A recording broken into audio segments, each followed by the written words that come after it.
तो देखो, यूपीएससी का जब सिलेबस आप देखते हैं उसमें आपको पता है कि आपके पेपर्स 2 होंगे ऑप्शनल का, पार्ट पेपर 1 और पेपर 2। हम आज जो शुरू करने वाले हैं वो टॉपिक हम शुरू करेंगे धर्म दर्शन से। अब हो सकता है आप लोगों के मन में एक विचार आ सकता है कि सर आप धर्म दर्शन से ही क्लासेस क्यों लेंगे आप, ठीक है। तो ये आपके मन में विचार आ सकता है, उसका कुछ तर्क है, उसका कुछ लॉजिक है, वो हम डिस्कस करेंगे आपके साथ। तो सबसे पहली बात तो ये होती है कि हम जो टॉपिक ले रहे हैं आपके साथ, सेकेंड पेपर का जो टॉपिक ले रहे हैं, इस सेकेंड पेपर जो टॉपिक होगा उसमें हम शुरू करेंगे धर्म दर्शन। तो सबसे पहली बात ये होता है कि आप लोगों के दिमाग में या मन में एक प्रश्न आ सकता है कि दर्शन ही क्यों, आखिर ऑप्शनल हमें लेना है तो हम फिलॉसफी को ही क्यों लें, क्या फिलॉसफी हम नहीं लेकर के कोई और सब्जेक्ट ले सकते हैं। और यदि फिलॉसफी हमने ली है तो फिलॉसफी में आपको पता है कि ग्रेजुएशन से पहले फिलॉसफी नहीं पढ़ाई जाती है अभी कहीं पे भी। थोड़ा सा सिलेबस में आपको मिलेगा, 11th-12th का एनसीईआरटी का बुक देखोगे तो कुछ चीजें आपको मिलती हैं, लेकिन फिलॉसफी जनरली ग्रेजुएशन से शुरू होता है। खास करके अब डिटेल आपको भी पता होगा कि किस तरह का स्कोरिंग पेपर है, किस तरह के पेपर का नेचर है, क्योंकि आपको पता है कि पेपर 1 जो है टोटली आपका कोर फिलॉसफी है, जिसको हम बोलते हैं कोर दर्शन जो होता है वो होता है। और जो पेपर 2 होता है वो आपका कंटेम्परेरी से भी जुड़ेगा और प्लस वो अप्लाइड फिलोसफी भी होगा। तो हमारा जो सेशन स्टार्ट है, हम जो स्टार्ट कर रहे हैं वो स्टार्ट कर रहे हैं धर्म दर्शन से। तो सवाल यही उठेगा, तो फिर धर्म दर्शन होता क्या है, कोई बताएगा मुझे? आप लोगों में से एनीवन कोई बता सकता है कि धर्म दर्शन में एक शब्द है दर्शन, दर्शन क्या है, कोई बता सकते हैं आप लोग? कुछ तो सुना होगा, पहले से कभी सुना होगा, क्या है दर्शन? क्योंकि कहा जाता है कि Indian all Indians are a philosopher, अधिकतर भारतीय जो है दार्शनिक हैं। तो आप लोगों के मन में कुछ ऐसे हैं इसके सवाल के जवाब कि दर्शन क्या होता है, कोई बता सकते हैं? बेहिचक बोलना है, टेंशन नहीं लेना है यहाँ पे कि हम बोलेंगे तो क्या बोलेंगे क्या नहीं बोलेंगे, तो उतना आप लोगों को नहीं सोचना है, जस्ट बी पेशेंस और क्लियरली करो। हाँ, यस आलोक बताइए। दृश्यते इति अनेन दर्शनम। अच्छा, और कुछ?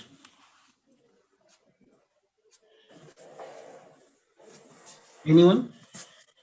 हेलो। उन्होंने कहा कि जो क्या हाँ आपने क्या बोला? दृश्यनम दृश्यते अनेन इति दर्शनम, यानी दर्शन एक प्रकार की ऐसी भारतीय परिप्रेक्ष्य में सर देखा जाए तो दर्शन एक प्रकार की दृष्टि देता है, जिससे हम एक तरीके से क्या करते हैं कि जो ईश्वर और ये सब के जो साक्षात विषय मतलब उनका साक्षात्कार कर सकते हैं। जबकि पाश्चात्य नजरिए में दर्शन को एक लव ऑफ विजडम यानी कि बौद्धिक बौद्धिक प्रेम कर लीजिए या सर, या कह लीजिए आप मतलब लव ऑफ विजडम, या तो मतलब उसके प्रति क्या है कि आस्था, जैसे कि जो बौद्धिक है उसके प्रति आस्था, इस प्रकार से पाश्चात्य नजरिए से देखा जाता है।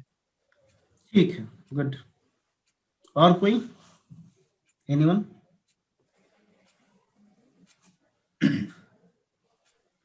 चलो देखो, इन्होंने भी सही कहा कि दर्शन जो है आप किसी चीज को कैसे नजरिए से देखते हो, लेकिन सवाल ये उठता है कि किस नजरिए की आप बात कर रहे हैं। दर्शन का काम जनरली होता क्या है? किसी चीज का जांच पड़ताल करना।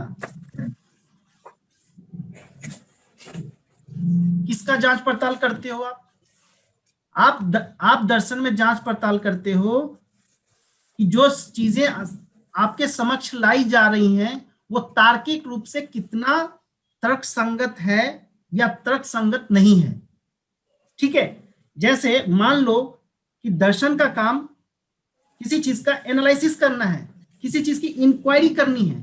यदि हम मान लो इंक्वायरी नहीं करते हैं, यदि जैसे सपोज करो कि एक इंसान है, उस इंसान में जब तक उसको ये ना पता चले कि उसमें क्या कमी है, यदि वो लोग कहते हैं ना कि तुम अपनी कमियों पे काम करो, आप यूपीएससी का प्रिपरेशन करते हो या आप कोई भी एग्जामिनेशन का प्रिपरेशन करते हो, जब आप एग्जाम का प्रिपरेशन करते हो तो कोशिश, लोग क्या कहते हैं कि ये मत देखो कि लोग क्या पढ़ रहे हैं, वो कहते हैं कि ये देखो कि तुम्हारी कमी कहाँ पे है, अपनी कमियों पे काम करो, उन कमियों से ओवरकम बाहर निकलो, तब क्या होगा कि आप में इंप्रूवमेंट होगी। यही सवाल होता है। तो दर्शन में हम दर्शन की इंक्वायरी क्यों करना चाहते हैं, हम किसी सब्जेक्ट की इंक्वायरी क्यों करना चाहते हैं? इसलिए कि यदि किसी चीज में तुम कमी नहीं ढूंढोगे, जब कमियां ढूंढोगे तुम कमियों को दूर करोगे, दूर करने का कोई ना कोई उपाय होगा।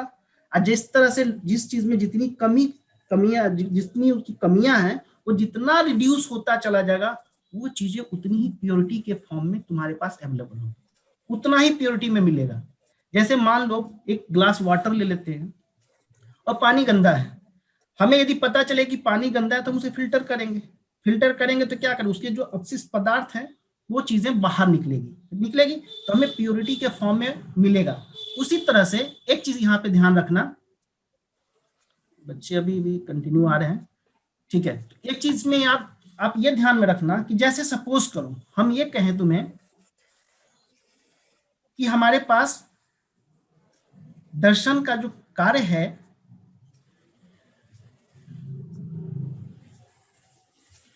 जो हमारे सिद्धांत हैं, जो भी सिद्धांत फिलॉसफी में लोग देंगे, उन सिद्धांतों का वो सिद्धांत किसी न किसी विषयों से संबंधित होगी।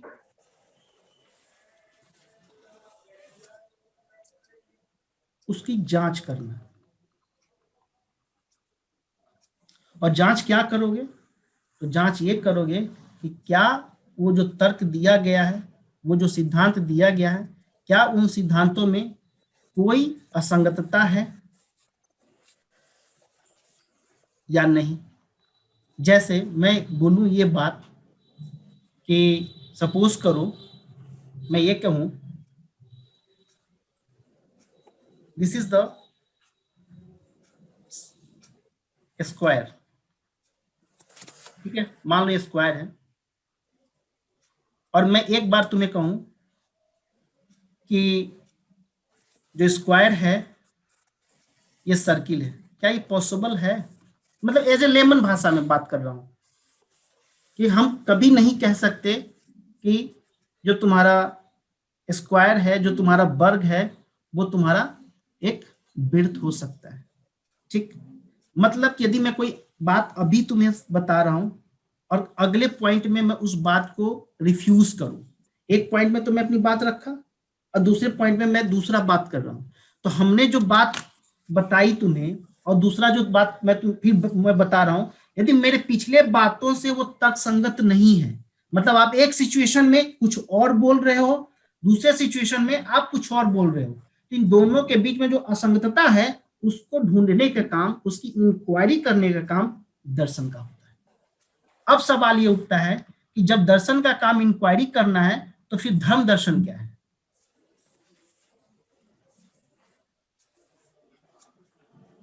बताइए आलोक, कोई और भी? जैसे दर्शन को मैंने बोला इंक्वायरी करना, तो जब तुम दर्शन को धर्म के साथ जोड़ दिए तो वो धर्म दर्शन हो गया। तो धर्म दर्शन को क्या डिफाइन करोगे अभी? सर इसमें क्या रहेगा कि जो धर्म जो रहेगा ना, वो दर्शन के नजरिए से धर्म को देखेंगे, उसमें उसका विवेचन करेंगे कि क्या उसमें खामियां हैं, मतलब अच्छाइयां जो है उसे ग्रहण करेंगे, और जो उसमें की कमियां हैं जिससे अंधविश्वास समाज में पैदा हो, और अन्य हाँ, समस्याएं जो है सर, उसी को एक तरीके से इसका तार्किक विवेचन करेंगे। तार्किक और विवेचना ज्यादा, करना। गुड। हाँ सर, और आस्था प्रदान उसे, मतलब एक तरीके से पूरी तरीके से आस्थावान नहीं होने देके धर्म दर्शन एक तरीके से दर्शन को क्या करेगा, जो फालतू के विचार है जिससे समाज में अंधविश्वास और बहुत सारी बुराइयां फैल सके, उस पे लगाम लगाने का काम कर सकता है धर्म दर्शन। तार्किक रूप से करोगे, क्योंकि किसी चीज को यदि तुम तर्क के आधार पे लेकर के आओगे तो तुम चाहोगे कि उसकी प्योरिटी के फॉर्म में हो, सबसे शुद्ध रूप में हमें मिले। क्योंकि दर्शन, धर्म जो स्टेटमेंट अपना देगा, जो धर्म अपनी बात रखेगा, उस बात में कितनी तार्किकता होगी, वो इंक्वायरी करने का मतलब क्रिटिकली एनालिसिस करने का काम, क्रिटिकली इंक्वायरी करने का काम कौन करेगा? दर्शन करेगा। लेकिन जब दर्शन धर्म का एनालिसिस करेगा तो हम उसको बोलते हैं धर्म दर्शन। उसी तरह से राजनीतिक दर्शन, उसी तरह से तुम्हारा सामाजिक दर्शन, यदि किसी समाज के बारे में, यदि किसी समाज के प्रति, समाज का यदि एनालिसिस करेगा, समाज की यदि इंक्वायरी वो करता है, समाज में जो एविल्स हैं, जो बुराइयां हैं, यदि उसका वो विवेचना करता है, उसका तार्किक रूप से एनालिसिस करता है, तो फिर हम बोलते हैं सामाजिक दर्शन। तो क्या चाहते हो? क्योंकि हम चाहेंगे कि जब समाज जो हमारे पास है, जो समाज का जो हमारा ढांचा है, जो समाज का हमारा रूपरेखा है, वो रूपरेखा किस तरह से प्योरिटी के फॉर्म में मेरे पास आए, उसके लिए हम क्या लेंगे? हम दर्शन, सामाजिक दर्शन। राजनीति कैसी होनी चाहिए? क्यों? क्योंकि हमेशा फिलॉसफी बोलता है, दर्शन क्या कहता है? एवरीथिंग लाइक अ शुड, कैसा चाहिए, लेकिन होता कैसा है? क्योंकि आइडियलिस्टिक चीजें आप हमेशा लागू तो नहीं करा सकते हो, लेकिन एक उम्मीद तो रख सकते हो ना कि ये चीजें होनी चाहिए। तो राजनीति हमारा कैसा होना चाहिए? हर किसी को एक अवसर हो, समानता का अवसर की बात करें, हर किसी को राइट टू वोट होना चाहिए ना। एक प्रॉपर राजनीति की मैं बात करूं तो राजनीति कैसा होना कि सब लोग का इन्वॉल्वमेंट हो। यदि वोटिंग प्रोसेस चल रही है, यदि इलेक्शन लड़ रहा है, तो सब सारे जाति, धर्म, वर्ग सभी लोग एक समान रूप से उसमें पार्टिसिपेट करें। Are you getting my point? तो इस तरह से यदि आप राजनीति की एनालिसिस करते हैं तो राजनीतिक दर्शन, धर्म का एनालिसिस करोगे तो पार्ट हो जाएगा धर्म दर्शन का, और समाज का यदि आप एनालिसिस करते हो तो वो पार्ट कहलाता है सामाजिक दर्शन। इसीलिए आपको पता होना चाहिए कि आपका जो पेपर 2 है उसमें जो सेक्शन 1 है उसको हम बोलते हैं सामाजिक राजनीतिक दर्शन। सामाजिक राजनीतिक दर्शन।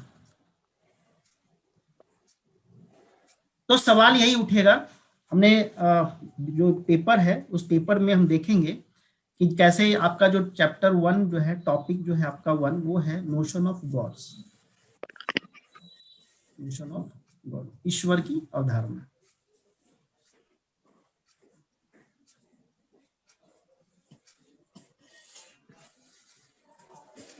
तो अभी तक हमने देखा कि किस तरह से दर्शन का काम इंक्वायरी करना, किसी सब्जेक्ट का यदि वो इंक्वायरी करता है, पार्टिकुलर किसी सब्जेक्ट से का इंक्वायरी करेगा तो उससे रिलेटेड। लेकिन यूपीएससी का सिलेबस क्या है? धर्म दर्शन का। यहाँ पे वो धर्म का एनालिसिस करेगा कि धर्म का में जो असंगतता है, धर्म में जो दो विरोधी विचार है।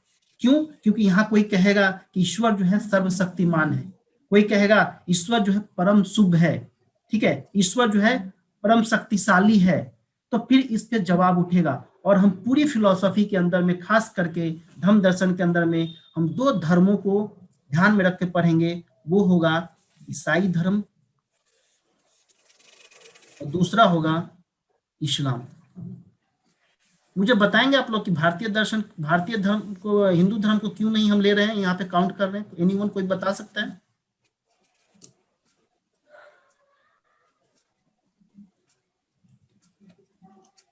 क्योंकि देखो यूपीएससी के सिलेबस में कहीं नहीं लिखा है कि तुम्हें ईसाई धर्म पढ़ना है और तुम्हें इस्लाम धर्म पढ़ना है। लेकिन एक चीज ध्यान रखना, हम तुलना किसकी करते हैं? कोई चीज तुम्हें दिखेगा ही नहीं और कोई चीज तुम्हें दिखेगा। क्यों? क्योंकि इस्लाम में और ईसाई धर्म में, इस्लाम धर्म हो या ईसाई धर्म, यहाँ पे अकारिक ईश्वर की अवधारणा की गई है। मतलब ऐसे ईश्वर को माना गया है जो निराकार है, जिसका कोई रूप नहीं, कोई रंग नहीं, कोई एग्जिस्टेंस की बात नहीं है। जैसे हमारे हिंदू धर्म में क्या होता है, हम ईश्वर को एक आकार बनाते हैं, ये दुर्गा, ये सरस्वती, ये काली, हर ईश्वर को हमने एक आइडल के तरह मूर्ति के रूप में पूजा। और मूर्ति का कंसेप्ट ये है कि यदि आपने किसी को मूर्ति के रूप में एग्जिस्टेंस लेकर के आते हो तो उसको आप सीमित कर रहे हो। हमारे यहाँ हिंदुइज्म में अवतार का कॉन्सेप्ट है, लेकिन इस्लाम में, ईसाइयत में हमारे यहाँ होता है ना, राम का अवतार हो रहा है, कृष्ण का अवतार हो रहा है, यहाँ पे अवतार चल रहा है। लेकिन आप इस्लाम में देखेंगे नहीं मिलेगा आपको, आप ईसाई धर्म में देखेंगे वो चीजें नहीं मिलेगा। यीशु मसीह को भी यदि भेजा गया तो यीशु मसीह को यह कहा गया वो ईश्वर का पुत्र है, ठीक है। हम तो ईश्वर और भगवान में भी डिफरेंस कर रहे हैं, लेकिन वहां पे एक चीजें नहीं होगी। लेकिन इस्लाम में क्या होगा? इस्लाम में वो कहेंगे कि ईश्वर जो है निराकार है, गुण उनकी कोई एट्रीब्यूट्स नहीं है, एट्रीब्यूट लेस है। तो जहां चीजें लेस की होगी वहां को एक्सट्रीम पॉइंट की बात करेंगे। जब एक्सट्रीम पॉइंट की बात होगी तो इनडायरेक्ट रूप से आप देखोगे कि पूरे के पूरे धर्म दर्शन में हम डिस्कशन ही इस्लाम और ईसाई धर्म को ध्यान में रख करके ही करते हैं, क्योंकि जब भी हम बात करेंगे धर्म के अनुयायी या धर्म के शुभ चिंतक, तो वो कोई पार्टिकुलर इंसान की बात वहां नहीं हो रही है, वो पार्टिकुलर बात हो रही है किसी जो ईसाई धर्म को सपोर्ट करेंगे, जो इस्लाम धर्म को सपोर्ट करेंगे, उन्हीं की बात होगी और उन्हीं की आलोचना होती है। लेकिन थोड़ा सा हम यहाँ पे और देखेंगे, हम यहाँ पे थोड़ा बुद्धिज्म को भी देखेंगे और थोड़ा जैनिज्म को भी लेकर के चलेंगे, थोड़ी बात हम आपको वेदांत का भी करेंगे। ये सारे पार्ट्स जो डिटेल्स टॉपिक है वो पार्ट 1 जो भारतीय दर्शन है उसके अंदर में है, लेकिन उसकी बात हम यहाँ भी करेंगे। लेकिन प्योरली मैं कहूँ तो 99% हम बात करेंगे ईसाई धर्म और इस्लाम धर्म को ध्यान में रख करके नोशन ऑफ गॉड की बात, आत्मा की बात, ठीक है, आप इसकी बात कर सकते हो, ईश्वर की अवधारणा की बात, किस प्रकार का ईश्वर है, यदि ईश्वर का विचार हमारे तुम्हारे मन में आया है तो कैसे आया है और उसका क्या खंडन और क्या मंडन है, ये इसी धारणा पे सारी की सारी पेपर 2 का ये जो फिलोसॉफी ऑफ रिलीजन का टॉपिक चलता है। यहाँ पे एक चीज और देखते हैं, जैसे बात करोगे तुम धर्म और नैतिकता की बात करोगे, हम देखेंगे वहां पे कि कैसे धर्म और नैतिकता दोनों क्या अलग है, या धर्म और नैतिकता दोनों आपस में जुड़ा हुआ है, या कुछ पार्ट क्या धर्म का और नैतिकता का है, या दोनों का एग्जिस्टेंस है, दोनों एक दूसरे के से स्वतंत्र हैं लेकिन एक दूसरे के विरोधी नहीं है, या क्या विरोधी है उसकी भी बात करेंगे। कुछ कहेगा कि आत्मा है, कोई कहेगा आत्मा है, तो फिर तुमको वहां पे पाप और पुण्य का कंसेप्ट आ जाएगा, प्रॉब्लम ऑफ एविल्स आएगा। तो इस पूरी जो कहानी शुरू होती है यह फिलोसफी ऑफ रिलीजन का कॉन्टेक्स्ट होता है। सेंट्रल आइडिया ये होता है कि जो ईसाई धर्म के फॉलोवर्स, ईसाई धर्म के जो धर्मानुयायी होंगे, जो धर्म के सपोर्टर होंगे, उनका क्या तर्क होता है ईश्वर के लेकर के। हम यहाँ पे किसी धर्म को क्रिटिसाइज नहीं करेंगे और ना ही हम यहाँ पे धर्म को प्रमोट कर रहे हैं। हमारा काम यह है कि हम एक फिलोसफिकल नजर से उस चीज को समझेंगे और फिलोसफी के दर्शन के आधार पे और कमियों के देखेंगे। जैसे जो होता क्या है, सपोज करो मान लो तुम एक डॉक्टर के पास जाते हो, तुम्हारे पास कोई, मान लो किसी को कोई बीमारी होती है, तो डॉक्टर क्या करता है, डॉक्टर उसको डायग्नोसिस करवाता है, लिस्ट ऑफ टेस्ट देगा, ब्लड टेस्ट, शुगर टेस्ट, तो ये टेस्ट 50 टेस्ट आपसे करवाता है, और उसके बाद वो एनालिसिस करता है कि आपके में ये सारी चीजें की कमी है, फिर आपको डॉक्टर रिकमेंड किया जाता है, आप डॉक्टर दवाई देता है और आप ठीक हो जाते हो। उसी प्रकार धर्म दार्शनिक जो होंगे, जो धर्म दर्शन के जो फॉलो होंगे, दार्शनिक जो होंगे, वो क्या करेंगे, जो कमी निकालेंगे। पहले तो उनका काम होगा कि तुम्हारे दिए गए तर्क को सुनेंगे, उस तर्क में कमियां क्या होगी उस कमियां को बताएंगे, और उस कमियों के बाद तुम्हारा मान लो धर्म दर्शन के जो अनुयायी होंगे, धर्म के जो अनुयायी होंगे, वो उस कमियों के बारे में क्या बात रखते हैं अपनी, कुछ ना कुछ तो रखेंगे ना। जैसे वो कहेगा कि ईश्वर सर्वशक्तिमान है, तो कहेगा कि क्या ईश्वर इतना बड़ा पत्थर बना सकता है जो खुद ही ना उठा सके। Are you getting my point? इस तरह का सवाल रखेगा तो भी फिर बताएंगे कि नहीं, ऐसा नहीं है जैसा तुम सोच रहे हो। तो फिर वो उनकी जो सॉल्यूशन आएगी, फिर उस सॉल्यूशन को हम देखेंगे क्या उनका सॉल्यूशन तर्कसंगत है या नहीं है। यही ओवरऑल हमारा सिलेबस होता है फिलॉसफी ऑफ रिलीजन का। कहने के लिए देखो होता क्या है फ्रेंड्स कि कुछ लोग ये बात सोचते हैं कि फिलॉसफी ऑफ रिलीजन हो गया या आपका सोशियोपॉलिटी। तुम एक काम करना, आप लोग भी अवेयर होंगे, कहीं पे भी आप सर्च कर लेना यूट्यूब पे, इन सब पे ना डेटा ही नहीं मिलता है, ना ही यूट्यूब पे मिलेगा और ना ही तुम्हें किसी टेलीग्राम चैनल पे डेटा मिलने वाला है, नहीं मिलता है। क्यों? क्योंकि इसको ना बहुत लोग या तो ये सोचते हैं कि बहुत ही इजी टॉपिक है, या वो ये सोचते हैं कि इसकी कोई इंपॉर्टेंस उतना है ही नहीं, लेकिन ऐसा नहीं है। 250 नंबर का पेपर होता है, जिसमें से जो ऑप्शनल है आपका पेपर 2, उसका फर्स्ट पार्ट में 125 नंबर और सेकंड में भी 125 मार्क्स। और यहाँ पे नंबर लोगों को पेपर 1 में तो कुछ नंबर्स आ भी जाते हैं, लेकिन पेपर 2 का नंबर कुछ लोगों के बहुत अच्छे आते हैं और कुछ का नंबर उठता ही नहीं है। तो हमारा ये टारगेट होगा कि हम सबसे पहले ये जो पेपर है 125 मार्क्स, जो आपका फिलॉसफी ऑफ रिलीजन है, जो धर्म दर्शन है, इसको हम कवर करा दें। दूसरा सेक्शन ये होगा कि 125 नंबर का जो सोशियोपॉलिटी का पार्ट होगा, ठीक इसके बाद हम सोशियोपॉलिटी का वो सेक्शन उठाएंगे और पूरे डिटेल करेंगे। क्यों? क्योंकि देखो यहाँ पे तुम्हारा एक एससी का भी पेपर पकड़ में आएगा। जैसे यूपीएससी का जब एसए आप लेते हो, जब आप यूपीएससी का एसए देखोगे तो उसमें एक फिलोसफिकल एसए होता है, और फिलोसफिकल एस्से आपको यहाँ पे सोशल पॉलिटी के सेक्शन से भी दिखने के लिए मिल जाएगा। तो एक चीज तो ये हो गया। दूसरा हम ये देखते हैं, जैसे आपने सुना होगा बहुत टीचर्स भी बोलते हैं कि आप यदि एथिक्स करना चाहते हो तो फिलोसफी ही करो, लेकिन ऐसा नहीं है, ये सच्चाई नहीं है कि पूरा का पूरा फिलोसफी ही एथिक्स है। सॉरी, पूरा का पूरा एथिक्स का पार्ट फिलोसफी का नहीं, एक सेक्शन है, पोर्शन है। क्यों? क्योंकि वहां पे कुछ धर्म दार्शनिक जो चिंतक हैं उनके बारे में आपको पढ़ना होता है, और एक टॉपिक ही है आपका रिलीजन एंड मोरालिटी, जिसको हम बोलते हैं धर्म और नैतिकता। तो पूरा का पूरा एक टॉपिक ही आपको सेकंड पेपर के सेकंड पार्ट में आपको पढ़ना होता है। तो पूरी की पूरी कहानी अब हम लोग शुरू करते हैं, ठीक है। डे में पहले मैं कोशिश ये करूंगा कि आपके सारे जो चैप्टर्स हैं उसको मैं एक इंटरकनेक्ट कर दूं, क्योंकि आप देखोगे कि 10 जो सेक्शन हैं आपके, क्योंकि हर सेक्शन का ना यूपीएससी ने तो अपने अकॉर्डिंग लिखा है, लेकिन हम कोशिश ये करते हैं कि हो सकता है कि कोई सेक्शन आपको पहले पढ़ाई जाए और कोई सेक्शन आपको बाद में पढ़ाई जाए, इसलिए उसमें परेशान नहीं होना है। एक्चुअली आपके सहूलियत के लिए वो किया जा रहा है, क्योंकि उन्होंने तो डिसाइड कर दिया कि पेपर नोशन ऑफ गॉड चलेगा, फिर प्रॉब्लम में फेल, ऐसे करके, लेकिन उसको थोड़ा सा हम अपने पढ़ाने के क्रम में आगे पीछे करते हैं, क्योंकि ताकि आपको इजीली वो समझ में चीजें आने लगे। तो टॉपिक आज का स्टार्ट करते हैं। अभी तक जो मैंने आपको बताया था, एक ओवरव्यू मैंने कोशिश की थी कि क्या होता है वो मैंने बताया। हमारा जो क्लासेस देंगे वो भी मैंने आपको बताई कि ये लाइव ही होगा, जैसे अभी वेबिनार आप बैठे हो, हम इसी टाइप से एक टाइम फिक्स होगा आपका, उस टाइम पे हम आपके साथ बैठेंगे और हम आपके साथ लाइव क्लास लेंगे। ऐसा नहीं कि हम रिकॉर्ड क्लास किए और आपको प्ले करके चला दिया मूवी की तरह, ऐसा नहीं होगा। क्यों? क्योंकि वहां पे इंटरेक्शन आप नहीं कर पाओगे टीचर से। मान लो तुम्हें कोई डाउट है, तो ऐसा नहीं कि टेलीफोनिक डाउट है, टेलीफोन कर रहे हो, मैसेज कर रहे हो, मेल कर रहे हो, नहीं, आप यहाँ पे डायरेक्ट पूछ लीजिए। लगता है आपका डाउट उसी समय क्लियर होगा, उसी समय क्लियर होगा। ये आपके डाउट पे लगेगा कि रिटेन आपको आंसर चाहिए, तो हम आपको रिटेन में भी आंसर उसकी प्रोवाइड करेंगे। या जो टेस्ट आपसे लिया जाएगा, या मान लो आज हम क्लास ले रहे हैं तो कोई क्वेश्चन यदि तुमको दिया जा रहा है, तो क्वेश्चंस के लिए एक स्पेशल मैं टेलीग्राम पे एक ग्रुप बना दिया हूँ। उस ग्रुप को आप ज्वाइन करोगे, जहाँ पे आपको हर सेशन की एक लिंक चली जाएगी, वहां से आप डायरेक्ट लॉग इन कर लेंगे।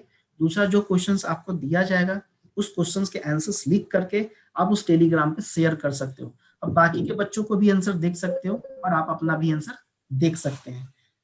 तो एक चीज तो ध्यान में रखिए, देखो हिंदी माध्यम में मन में भी, तुम्हारे भी मन में बहुत सवाल उठ रहे होंगे। रिजल्ट का तो है एक कहानी, ऐसा नहीं है, ये सच्चाई नहीं है, this is the truth. Result की स्थिति बहुत ही गंभीर है हिंदी मीडियम में, लेकिन इसको सुधारा जा सकता है, क्योंकि सुधारोगे तुम ही लोग, आप लोग ही सुधारोगे, कोई और नहीं सुधारेगा। आप ही अच्छे से मेहनत करते हो तो रिजल्ट होता है। जिस तरह का हमारे जो क्लासेस हम जिस तरह से दे रहे हैं, कोशिश हमारी यही होती है कि हम अपने बेस्ट से बेस्ट तरीके से दें। फिलोसफी में लगभग आपने देखा होगा टेलीग्राम चैनल पे 800 से ज्यादा हमारे पास ग्रुप मेंबर, 50% स्टूडेंट के साथ तो मैं इंटरेक्ट हूँ।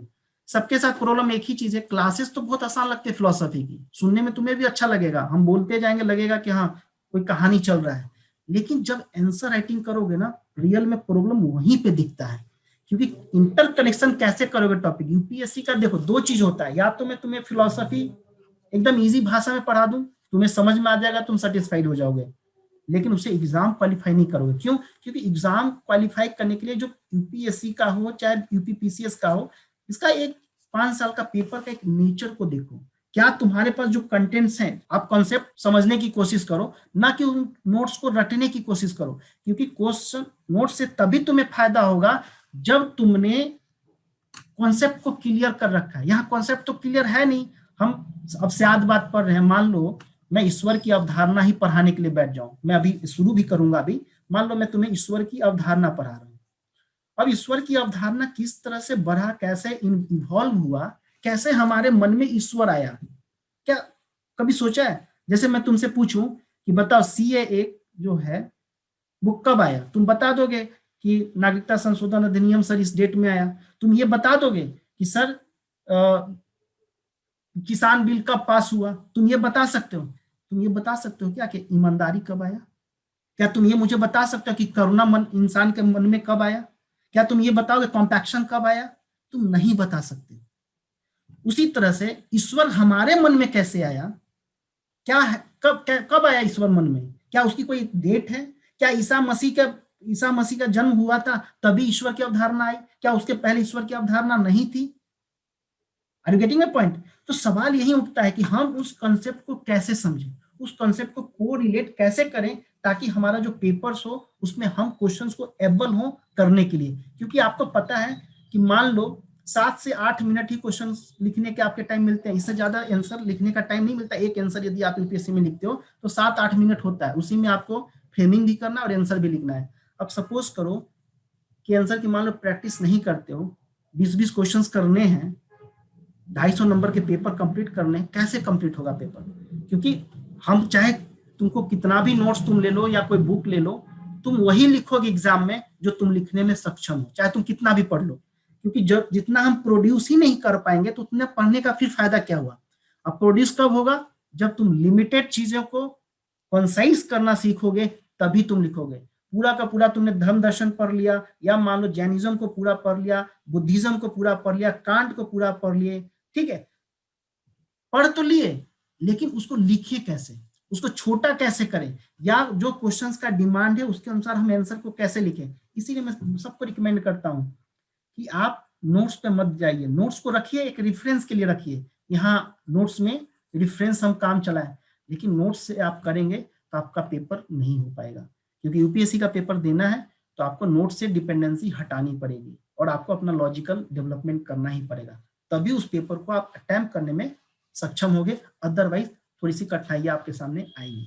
तो सवाल ये उठता है, तो अब क्या करें? करना कुछ नहीं है, हम कोई हैवी बुक भी नहीं बता रहे हैं आपको पढ़ने के लिए। इस बुक के लिए आप एचपी सिन्हा की बुक ले सकते हो, हरेंद्र प्रसाद सिन्हा की यदि आपको बुक मिल जाए तो आप ये ले लीजिए, या वेद प्रकाश वर्मा की, वेद प्रकाश वर्मा की ले सकते हो।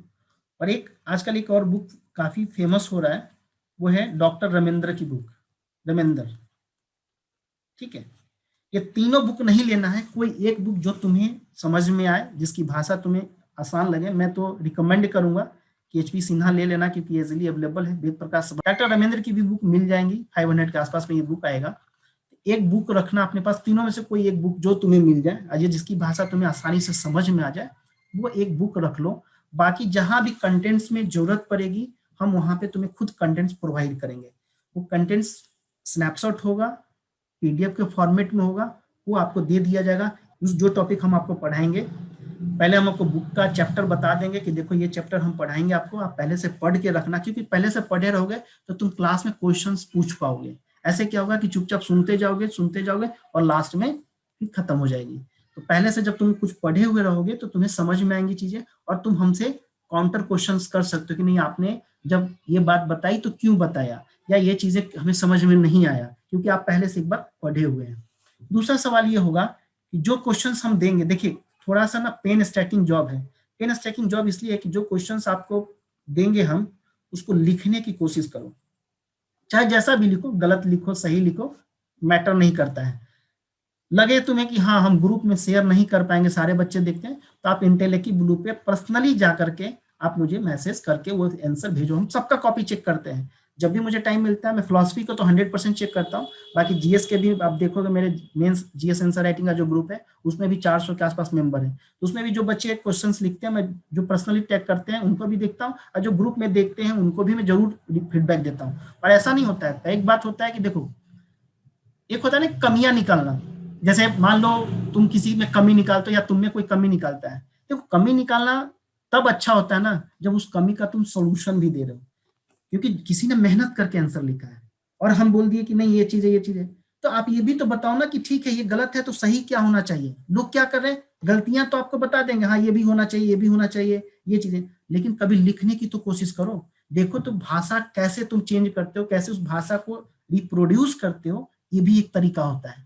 तो कभी भी किसी में कमियां निकालने से पहले एक बार जरूर सोचिएगा कि वो इंसान कितना मेहनत करके उस आंसर को लिखने की कोशिश कर रहा है। और जो नए बच्चे हैं, जो 2-3 मेंस लिख रखे हैं, तो उनको तो कोई दिक्कत नहीं है, उनकी तो प्रैक्टिस है जो, लेकिन जो नए बच्चे हैं तो कोशिश ये होनी चाहिए कि आप जो भी आंसर लिखो, गलत लिखो सही लिखो, नहीं समझ में आता है, जो भी तुम्हें समझ में आता है, या लगता है कि नहीं सर मैं लाइन भी शुरू नहीं कर पा रहा हूँ, तो आप पर्सनली मुझे मेरे नंबर पे कॉल कर लो या मुझे डिटेल्स करके सेंड कर दो, हम आपको जरूर मदद करेंगे। क्योंकि मेरा सबसे ज्यादा टारगेट फोकस होगा कंसेप्ट प्लस राइटिंग स्किल, क्योंकि सारा गेम राइटिंग स्किल का ही है। एक तो हिंदी मीडियम के साथ प्रॉब्लम ये है कि भाषा क्लिष्ट है।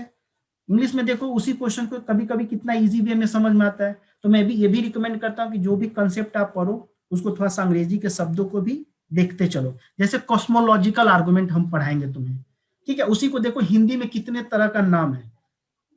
मान लो कोई याद ही नहीं रहा, पूछा कुछ और, तुम तो पढ़ के गए थे लेकिन वो तुम्हें ध्यान में नहीं आया, लेकिन तुमने कॉस्मोलॉजिकल आर्गुमेंट यदि पढ़ रखा है, तुम्हें ध्यान में है कि हाँ इसको कॉस्मोलॉजिकल बोलते हैं, और कीवर्ड आपको मिल गया कॉस्मोलॉजिकल, तो तुम्हें समझ में आएगा ये क्वेश्चन कहाँ से पूछा जा रहा है। तो हमारा टारगेट ये होगा कि क्वेश्चन का नेचर को पकड़े, आपके जो प्रश्न है उसकी भाषा को कैसे आप डिकोड करोगे उसको समझोगे, और साथ में सारे की सारी चीजें को, सारे कंसेप्ट को लेकर के कंसाइज करके एक एक दो पन्ने का एक नोट्स हो आपके पास जो आप रिवाइज कर सको। इस तरह का होगा। जो क्लासेस हम प्रोवाइड करेंगे वो 4 डेज इन ए वीक होगा। हम 4 दिन एक लेंगे हफ्ते में क्लास, एक दिन आपका टेस्ट होगा। तो टेस्ट में क्या होगा, जो हमने पूरे 4 दिन में आपको जो पढ़ाए हैं उसके क्वेश्चंस हम आपको सेट ऑफ क्वेश्चंस दे देंगे, आप लिख करके टेलीग्राम चैनल पे शेयर कर दीजिएगा। इमेज मत भेजना, मुझे पीडीएफ के फॉर्मेट में फाइल को सेंड करना। उससे क्या होगा कि मुझे स्कैन कर चेक करके कमेंट देने में आसानी होगी, फिर हम आपको कमेंट के साथ देंगे।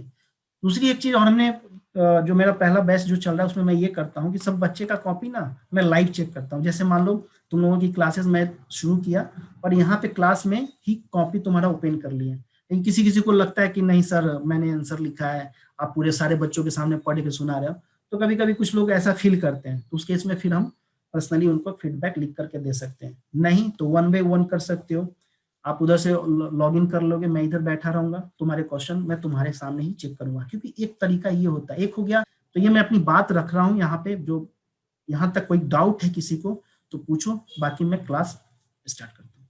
यानी किसी को कोई डाउट है या कोई मन में कोई क्वेरीज है तो आप हमसे पूछ सकते हैं, पूछिए। जी बताइए। हाँ सर, गुड आफ्टरनून, मैं राघवेंद्र बोल रहा हूँ। यस राघवेंद्र बताइए। सर मुझे सर आंसर राइटिंग में थोड़ा सा प्रॉब्लम होती है, थोड़ा सा क्या बहुत ज़्यादा, मतलब स्टार्टिंग करता हूँ तो मतलब माइंड में आता ही नहीं क्या लिखना है क्या नहीं। तो सर अभी जैसे फर्स्ट टाइम पढ़ा हूँ तो मतलब थोड़ा थोड़ा समझ में आ रहा है, बट मैं रिवाइज करूंगा तो मे भी चीज़ें आने लगेंगी। बट मेन है कि सर आंसर राइटिंग में थोड़ा सा प्रॉब्लम हो रहा है, और मेरा बैकग्राउंड भी जो है फिलोसफी से नहीं है। तो देखो राघवेंद्र ऐसा है ना कि फिलोसफी पेपर का बैकग्राउंड अधिकतर का नहीं होता है। जी ठीक है, अभी तो ग्रुप में कुछ बच्चे हैं जो अभी बीएचयू में भी पढ़ रहे हैं, तो उनकी तो फिलोसफी कुछ ग्रुप में है, लेकिन प्रॉब्लम क्या है कि जो टेक्निकल बैकग्राउंड के लोग होते हैं ना वो आते हैं और निकल भी जाते हैं लेकर के सिलेक्शन। ठीक है, तो फिलोसफी का कोई बैकग्राउंड की जरूरत भी नहीं है। ठीक है, तो इसे निश्चिंत रहो, तुम्हारा बैकग्राउंड नहीं भी है तो तुम अच्छे मार्क्स लेके आओगे। हाँ रही बात आंसर राइटिंग की, तो आंसर राइटिंग के लिए तो तुम्हें थोड़ा मेहनत करना पड़ेगा, क्योंकि आंसर राइटिंग वही सर मेनली मुझे सर आंसर राइटिंग के लिए थोड़ा सा ज्वाइन करना था। आंसर राइटिंग में जो हमारी मदद होगी, जो हम इनिशिएटिव लेके आते हैं उसमें तुम आओ, हम तुम्हें जरूर मदद करेंगे। हम आंसर अगर आप सर जैसे यूपीएससी लेवल पे कोई जैसे आंसर राइटिंग का टेस्ट सीरीज चलाते हैं तो मैं सर ज्वाइन करना चाहूंगा उसको। देखो अभी तो नहीं आएगा, अभी यूपीएससी का मेंस टेस्ट सीरीज आएगा फ्रेंड, वो तुम्हारे प्रीलिम्स के बाद 2020 का जो 2021 का जो प्रीलिम्स होगा ना उसके बाद ही हम लेके आएंगे, अभी नहीं आएगा वो। कोई नहीं, हम लोग करेंगे, लेकिन वो तुम्हें मिलेगा जुलाई, जो जून में पेपर है वो जून के पेपर के बाद ही हो पाएगा। क्योंकि अभी अब बच्चे को मैं नहीं डाइवर्ट करना चाहता, क्योंकि देखो स्टार्ट करने के लिए तो पैसे कमाने के लिए कोई भी कुछ भी स्टार्ट कर दे, लेकिन मेरा मानना ये है कि अभी बच्चों को खास करके अपना ऑप्शनल थोड़ा पढ़ ले, क्योंकि राइटिंग करने का मतलब ये एक चीज तो होता है कि लोग टेस्ट पेपर ले लेते हैं। अब जैसे कोई संस्थान का तुमने टेस्ट सीरीज ज्वाइन किया, अब घर ले आए कॉपी, घर ले आए आंसर और लिख रहे हो, फिर जमा, वो टेस्ट का कोई फायदा नहीं जब तक तुम पढ़ोगे नहीं।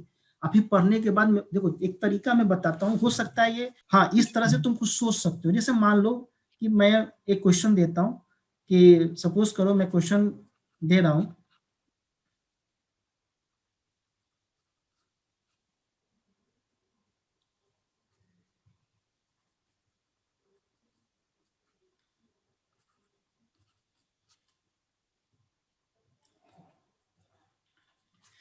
ईश्वर की अवधारणा क्या काल्पनिक है।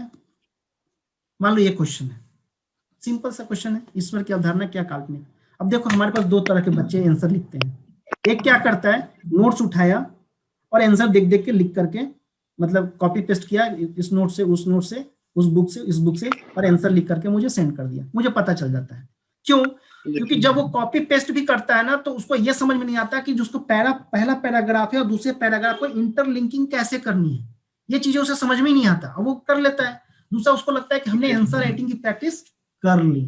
This is not a right way for answer writing. करना क्या है आपको, मान लो ईश्वर की अवधारणा तुमने पढ़ लिया, अब मान लो ये क्वेश्चन सामने है तुम्हारे, तुमने ईश्वर की अवधारणा, मान लो तुम्हारे पास कोई नोट्स है या कोई बुक है, तुमने पढ़ ली, अब उस बुक को बंद कर दो, और तुरंत पढ़ने के बाद आंसर राइटिंग मत करो।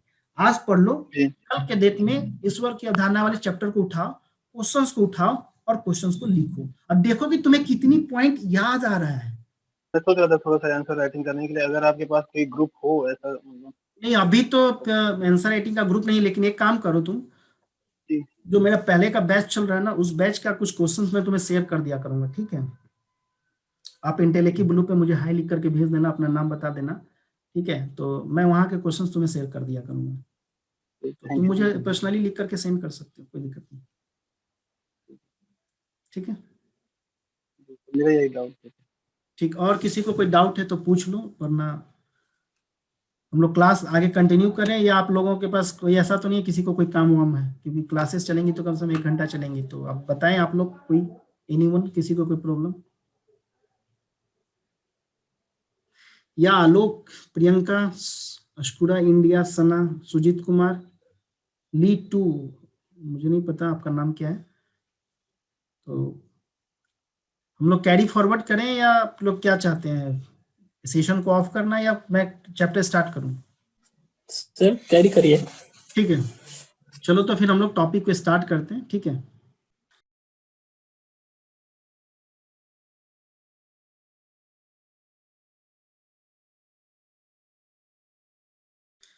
तो हम लोग देखेंगे इंटरलिंकिंग ऑफ, जैसे इसमें है ईश्वर की धारणा, उसके गुण देखने हैं आपको, मनुष्य और विश्व से संबंध देखने हैं। दूसरा जो सेक्शन है वो सेक्शंस में है आपका ईश्वर के अस्तित्व का प्रमाण और उसकी मीमांसा करनी है, खास करके भारतीय दर्शन के, भारतीय पर्सपेक्टिव में, और साथ में आपको देखना है वेस्टर्न पर्सपेक्टिव में। जहाँ पे इंडियन पर्सपेक्टिव होगा इंडियन फिलोसफी का, और जहाँ पे वेस्टर्न परसेप्शन होगा वो होगा वेस्टर्न फिलोसफी का। तीसरा नंबर जो टॉपिक है आपका वो है अशुभ की समस्या। तीसरा है, चौथा टॉपिक है आपका आत्मा, सोल, उसकी अमरता, आत्मा अमर है या आत्मा अमर नहीं है। फिर पुनर्जन्म आएगा, और फिर उसके साथ ही मुक्ति की बात किया जाएगा लिबरेशन का। उसके बाद जो टॉपिक है वो तर्क बुद्धि, श्रुति और आस्था को लेकर के प्रश्न उठता है। आपने देखा होगा कि फंडामेंटल राइट के तहत कितना बवाल होता है कि यह हमारा आस्था का सब्जेक्ट है। सपोज करो, एक बात बताओ, सरकार एक कानून बनाए और वो कहे कि हफ्ते में 1 दिन चिकन नहीं खाना है, लोग बवाल करेंगे, क्यों नहीं खाना है भाई?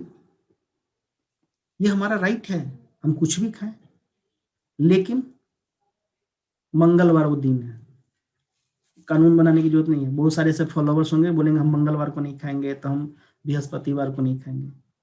सरकार ये कहे कि 10 दिन उपवास करना है, पूरे दिन मत खाओ, सिर्फ शाम के शाम खाओ, लेकिन तुम नहीं मानोगे, लेकिन रमजान का महीना है, पूरा दिन आप उपवास करते हैं, फास्ट करेंगे, लेकिन शाम को खाएंगे। क्यों? क्योंकि उसमें आपसे आस्था जुड़ी हुई है, और धर्म आपसे कुछ भी करा सकता है। धर्म के नाम पे आप कर लेंगे, लेकिन ऐसे कोई करने के लिए कहेगा, आप भी नहीं करेंगे, हम भी नहीं करेंगे, लेकिन उस चीज को आप धर्म से जोड़ देते हो। दिक्कत वहां भी नहीं है, दिक्कत वहां होती है जब किसी चीज को तुम धर्म से जोड़ करके गलत व्याख्या ले लेते हो, तब दिक्कत है।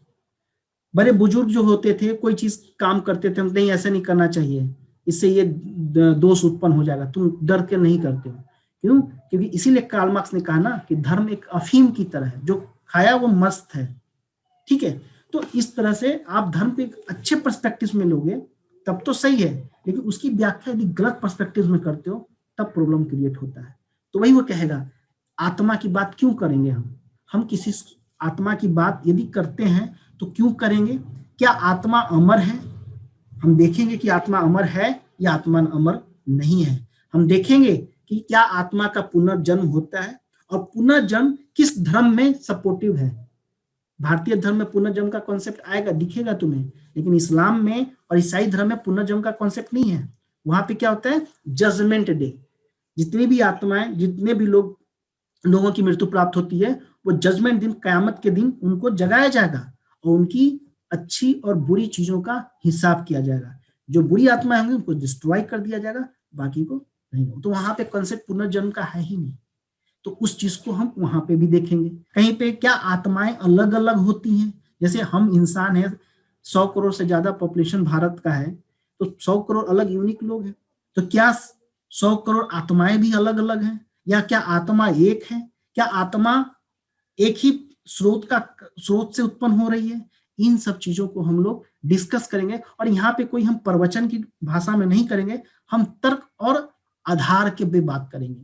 तर्क के लेवल पे क्वेश्चंस एराइज करेंगे, और क्या आधार है उस क्वेश्चंस को एराइज करने का, या वो क्वेश्चन पूछने का आधार हमारा क्या है, सामने वाले से उसके भी जवाब हम मिलेगा। जो धर्म के अनुयायी होंगे वो भी हमें जवाब देंगे, और फिर उसको भी हम चेक करेंगे।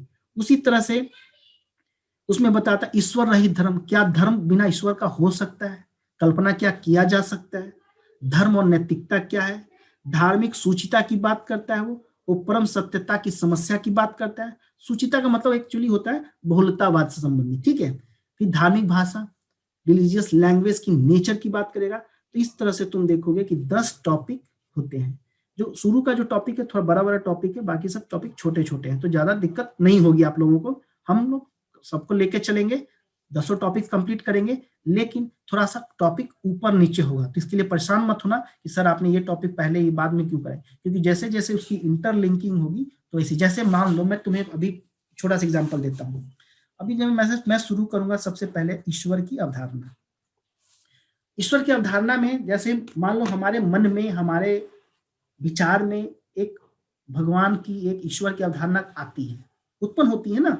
अब एक बात बताओ, तुम्हारे घर में एक छोटा बच्चा है, उसको तुम मंदिर मस्जिद कहीं मत ले जाओ, गुरुद्वारा चर्च कहीं मत ले जाओ। उसे क्या पता कोई गणेश की मूर्ति है और कोई जीसस का तस्वीर है? नहीं पता उसे। क्यों? क्योंकि तुम बचपन से उसे बता रहे हो, है ना। लेकिन एक बात बताओ, तुम उसको बताए ये गणेश की मूर्ति है, ये गणेश है, ये शिव है, ये पार्वती है और ये फलना है, जो भी है, तुम्हारे मन में कहां से आया? तुम्हारे माता पिता से। उनके मन में कहां से आया? उनके माता पिता से। कोई ना कोई सोर्स तो होना चाहिए। सोर्स कहां से आया? ये ईश्वर का कॉन्सेप्ट आया कहां से? कोई तो एक बंदा हम लाए ना ढूंढ करके कि हाँ यहां से उठा। समझो बात को। इस तरह से हम देखेंगे ईश्वर को, ईश्वर की शक्तियों की बात वो करेंगे, उसकी हम तार्किक व्याख्या करेंगे, तार्किक विवेचना करेंगे। फिर हम आएंगे टॉपिक में ईश्वर के अस्तित्व की बात। सबसे पहले तो ईश्वर की अवधारणा, ईश्वर का विचार हमारे मन में उत्पन्न कैसे हुआ, और उसके बाद हम देखेंगे इसका प्रूफ क्या है। हर चीज का तो प्रूफ मांगते हो, इसका भी प्रूफ बताओ। फिर ईश्वर का क्या प्रूफ है, कैसे हम माने कि ईश्वर होता है कि नहीं होता है, होता भी है या ऐसे ही काल्पनिक कहानी है या भ्रम की कहानी है, ये कहीं कोई अंधविश्वास तो नहीं है। जब हम प्रूफ देख लेंगे तब हम देखेंगे अशुभ, और यहाँ पे अशुभ को इंग्लिश में बोलते हैं एविल। अशुभ क्या है? देखते हो तुम 2-3 तरह का पढ़ोगे, प्राकृतिक अशुभ होता है, एक मानव निर्मित अशुभ होता है। ये पेंडेमिक जो है कोरोना वायरस का, ये अशुभ है। भाई जब तुम कहते हो कि ईश्वर तुम्हारा बहुत बड़ा दयालु है, ईश्वर इतना ही दयावान है, तो लोग मर रहे हैं, क्या उसे दिखता नहीं है? फिर कहाँ गया ईश्वर की परम दयालुता? नहीं बोलो कि ईश्वर दयालु है। और ईश्वर यदि सर्वशक्तिमान है तो वायरस को खत्म नहीं कर देता। इतने पूजा पाठ करते लोग, मंदिर खुलना है तो खोलो मंदिर, मस्जिद खुलना है खोलो, गुरुद्वारा खोलना है खोलो, सब जगह खोलो, इबादत कर रहे हैं, पूजा कर रहे हैं, आराधना कर रहे हैं, लेकिन बीमारियां तो नहीं खत्म हो रही हैं। लोग इतनी बेरोजगारी से मर रहे हैं, क्या उस ईश्वर को दिखाई नहीं दे रहा है? भूकंप आ रहा है, लोग मारे जा रहे हैं, क्या उस ईश्वर को दिखाई नहीं देता? तो फिर ईश्वर किस बात का परम दयालु, ईश्वर फिर किस बात का सर्वशक्तिमान? हम फिर क्यों माने वैसा ईश्वर को? ऐसे सवाल आएंगे। और इसका मतलब ये नहीं कि हम तुम्हें धर्म से विमुक्त करने की कोशिश कर रहे हैं, ऐसा नहीं कि हम तुम्हें नास्तिक बनाने की कोशिश कर रहे, नहीं, ये तुम्हारे सिलेबस का पार्ट है। तो यहाँ पे इस चीज को ध्यान में रख के चलना है, ठीक है। दूसरा, जब अशुभ आ जाएगा तो फिर वही पाप और पुण्य की कंसेप्ट के बाद हम देखेंगे आत्मा की स्थिति, और आत्मा के साथ ही हम देखते चलेंगे, फिर हम देखेंगे नैतिकता और धर्म, और बाकी के सब्जेक्ट को फिर इसी में हम जोड़ते चले जाएंगे। तो ये एक सीक्वेंस होता है। जैसे मान लो HP सिन्हा ही लोगे तो वो देखना, बुक की मैं बार बार मैं सब बच्चों को भी बोलता हूँ, टेलीग्राम पे भी बोलता हूँ कि बुक भी ना यूनिवर्सिटी के बच्चों के लिए लिखा गया है, वो UPSC के बच्चों के लिए नहीं लिखा गया है। तो ऐसा नहीं कि जब धर्म दर्शन उठाए तो पूरा का पूरा बुक पढ़ जाना है, बताते रहेंगे जो तुम्हारे टॉपिक का होगा तो उसी को पढ़ोगे, पूरी बुक पढ़ने की जरूरत नहीं है। और क्योंकि पूरी बुक आपके सिलेबस का पार्ट नहीं है, UPSC की ड्यूटी यही है, कुछ चीजों को पूरा क्लियर डिफाइन कर रखा है। यदि कोई टॉपिक पढ़ना है, ईश्वर की अवधारणा पढ़ना है, तो उसमें बता दिया है कि आप ईश्वर के गुण को पढ़िए, मनुष्य और विश्व से कैसे ईश्वर का संबंध है, क्या इस जगत को ईश्वर ने बनाया है, और बनाया है तो कहाँ गया ईश्वर, क्या इसी जगत में है ईश्वर, इस जगत से ईश्वर जा चुका है। जैसे कभी कभी बोलते हैं पूजा पाठ करने से कोई फर्क नहीं होता, भगवान तो इस दुनिया में है ही नहीं, ऐसा मतलब बोलचाल की भाषा में लोग यूज करते हैं। तो क्या ये सच है या सच नहीं है, तो फिर तर्क क्या है? इन सब सवालों को हम जवाब ढूंढने की कोशिश यहाँ पे करेंगे। तो कोशिश ये करना कि जो भी बुक्स तुम्हारे पास है तो उसके टॉपिक्स पहले देख लेना, और जो तुम्हारे सिलेबस है, चाहे BPSC का हो, चाहे UPPCS का हो, चाहे UPSC का हो, उस सिलेबस में जो डिफाइन है उसी चीज को पढ़ो, बढ़िया से पढ़ो। ये ना कि पूरी किताब हम उठाएं और पढ़ना शुरू किए, क्योंकि वो सारे पेपर्स, सारे बुक्स जो लिखे गए हैं वो लिखे गए हैं यूनिवर्सिटी के बच्चों के लिए, ना कि UPSC के लिए, ठीक है। तो वही टॉपिक है, अब टॉपिक को देखते हैं हम लोग। जैसे हमने तुमसे बात किया था अभी कि जैसे देखो हमने कहा कि जब हम समाज का इंक्वायरी करते हैं, समाज का जांच पड़ताल करते हैं, तो हम इसको बोलते हैं समाज शास्त्र की। इंक्वायरी यदि करा तो बोलोगे तुम कि सर ये समाज का दर्शन है। और क्या इंक्वायरी करोगे, किस सोसाइटी की बात करते हो आप? तो जब हम समाज की बात करते हैं, जब हम समाज की बात करेंगे तो हम कैसा समाज चाहेंगे? हम चाहेंगे ना कि वहां पे जो महिला है समान अधिकार हो उनका। अब मैं एक सवाल तुम लोग से पूछता हूँ, अभी कुछ दिन पहले देखोगे इंडियन एयरफोर्स में और इंडियन आर्मी में हायर पोस्ट पे महिलाओं को अपॉइंट करने से दिक्कत था। उन्होंने बोला क्या, तर्क क्या दिया कि महिलाएं इमोशनल होती हैं, ठीक है, ताकतवर के केस में भी देख सकते हो, लेकिन जब लंदन ओलंपिक और कॉमनवेल्थ गेम का आएगा तो फिर दिखता है कि महिलाएं ही वो मेडल जीत के आ रही हैं, चाहे बॉक्सिंग का हो और चाहे मैरी कॉम का एग्जाम्पल ले लो या फोगाट बहनों का एग्जाम्पल ले लो। तो वो कहते हैं कि देखो ऐसा है कि ये कहते हैं कि महिलाएं भावुक होती हैं। तो धर्म दर्शन वाले देखो क्या कहेंगे, वो कहेंगे अच्छा एक बात मुझे बताओ, क्या भावुकता, इमोशनल जो है, क्या ये जन्मजात होता है या ये अर्जित किया जा सकता है? आपने कहा कि महिलाओं को अधिकार की, समान अधिकार की बात करो, एक सोसाइटी, एक समाज आप बना रहे हो, वहां पे महिलाओं को एक लेवल पे लेके आना चाहते हो। जब महिलाओं को आप एक लेवल पे लेके आना चाहते हो तो हर सर्विस में वो जाए, हर सर्विस में वो जाए। आर्मी में आप हायर पोस्ट पे क्यों नहीं लेके जा रहे हो, मतलब फ्रंट पे आप क्यों लड़ने के लिए नहीं भेज रहे हो? तो भावुक हैं। कहता है वो कि जब ये भावुकता जन्मजात नहीं है, अर्जित किया जाता है। यदि किसी महिला को या किसी पुरुष को बचपन से ही तुम फ्रॉक पहनाओ, गुड्डे गुड़िया दे दो उसको खेलने के लिए, उसमें भी क्या होगा? यदि कोई पुरुष है उसको बचपन से ही चूड़ी पहनाए, फ्रॉक पहनाए, खिलौना गुड्डा गुड़िया दे दें, ऑब्वियस ही बात है। और किसी महिला बच्ची है उसको शुरू से ही माँ बाप अपने जो फैसिलिटीज आप बेटों की तरह दे रहे हो उसको आप दो ना। क्या अंतर पड़ता है? क्या उनकी भावुकता में कमी नहीं होगी? आप जिसको जिस माहौल में रखोगे वो वैसे ही माहौल में तो जीना चाहेगा ना। हमें हमें समाज ही तो क्रिएट कर रहा है। नहीं एक जैसे होता है क्या घरों में, मान लो कोई बच्चा रो रहा है, अरे लड़कियों की तरह क्यों रो रहे हो, क्यों उसे ये एडुकेट कराते हो कि लड़कियां ही रोती हैं, लड़के नहीं रोते हैं। Are you getting my point? तो ये चीज है, ये जब हम समाज की एनालिसिस करेंगे, जब हम समाज दार्शनिक जब इसमें इंटर करेगा, तो वही कहेगा कि जब तुम कहते हो कि हम समाज में महिलाओं को एक लेवल पे लेकर के आएंगे, तो फिर ये सारे राइट्स क्यों नहीं दे रहे हैं आप? ये राइट्स आप तो वहां दीजिए। Are you getting my point? तो इस तरह से एक सुसंगत समाज बनाना, तो समाज की जो कमियां होंगी उन कमियों को हम दूर करने की कोशिश करेंगे। ठीक है, उस केस में क्या होगा, आप कोशिश करोगे कि तर्क के आधार पे जो बातें कही जा रही हैं वो तर्कसंगत हैं या तर्कसंगत नहीं है, इसकी क्लेरिफिकेशन। अब देखो मैं दूसरा पॉइंट समझाता हूं।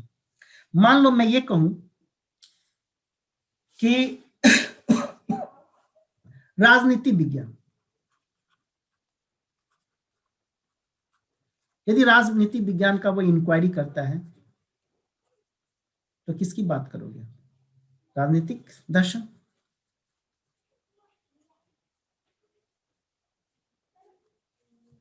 फिर वही सवाल, जब राजनीतिक दर्शन में मैं एलजीबीटी कम्युनिटी की बात करूं या मैं महिलाओं की बात करूं,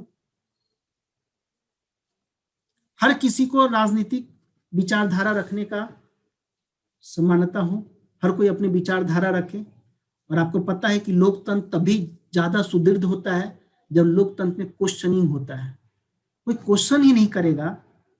आज कहते हैं ना कि प्रेस का जो फ्रीडम है वो बंद करने की कोशिश हो रही है, क्योंकि फ्रीडम प्रेस का होगा जब तक सवाल सरकार के कार्यों पर नहीं उठाया जाएगा या तुम्हारे कार्यों पर नहीं उठाया जाएगा, तब तक तुम अपने में इंप्रूवमेंट लाने की कोशिश नहीं करोगे। एक डिक्टेटरशिप की तरफ तुम्हारा मूवमेंट, तुम्हारा झुकाव होता चला जाएगा।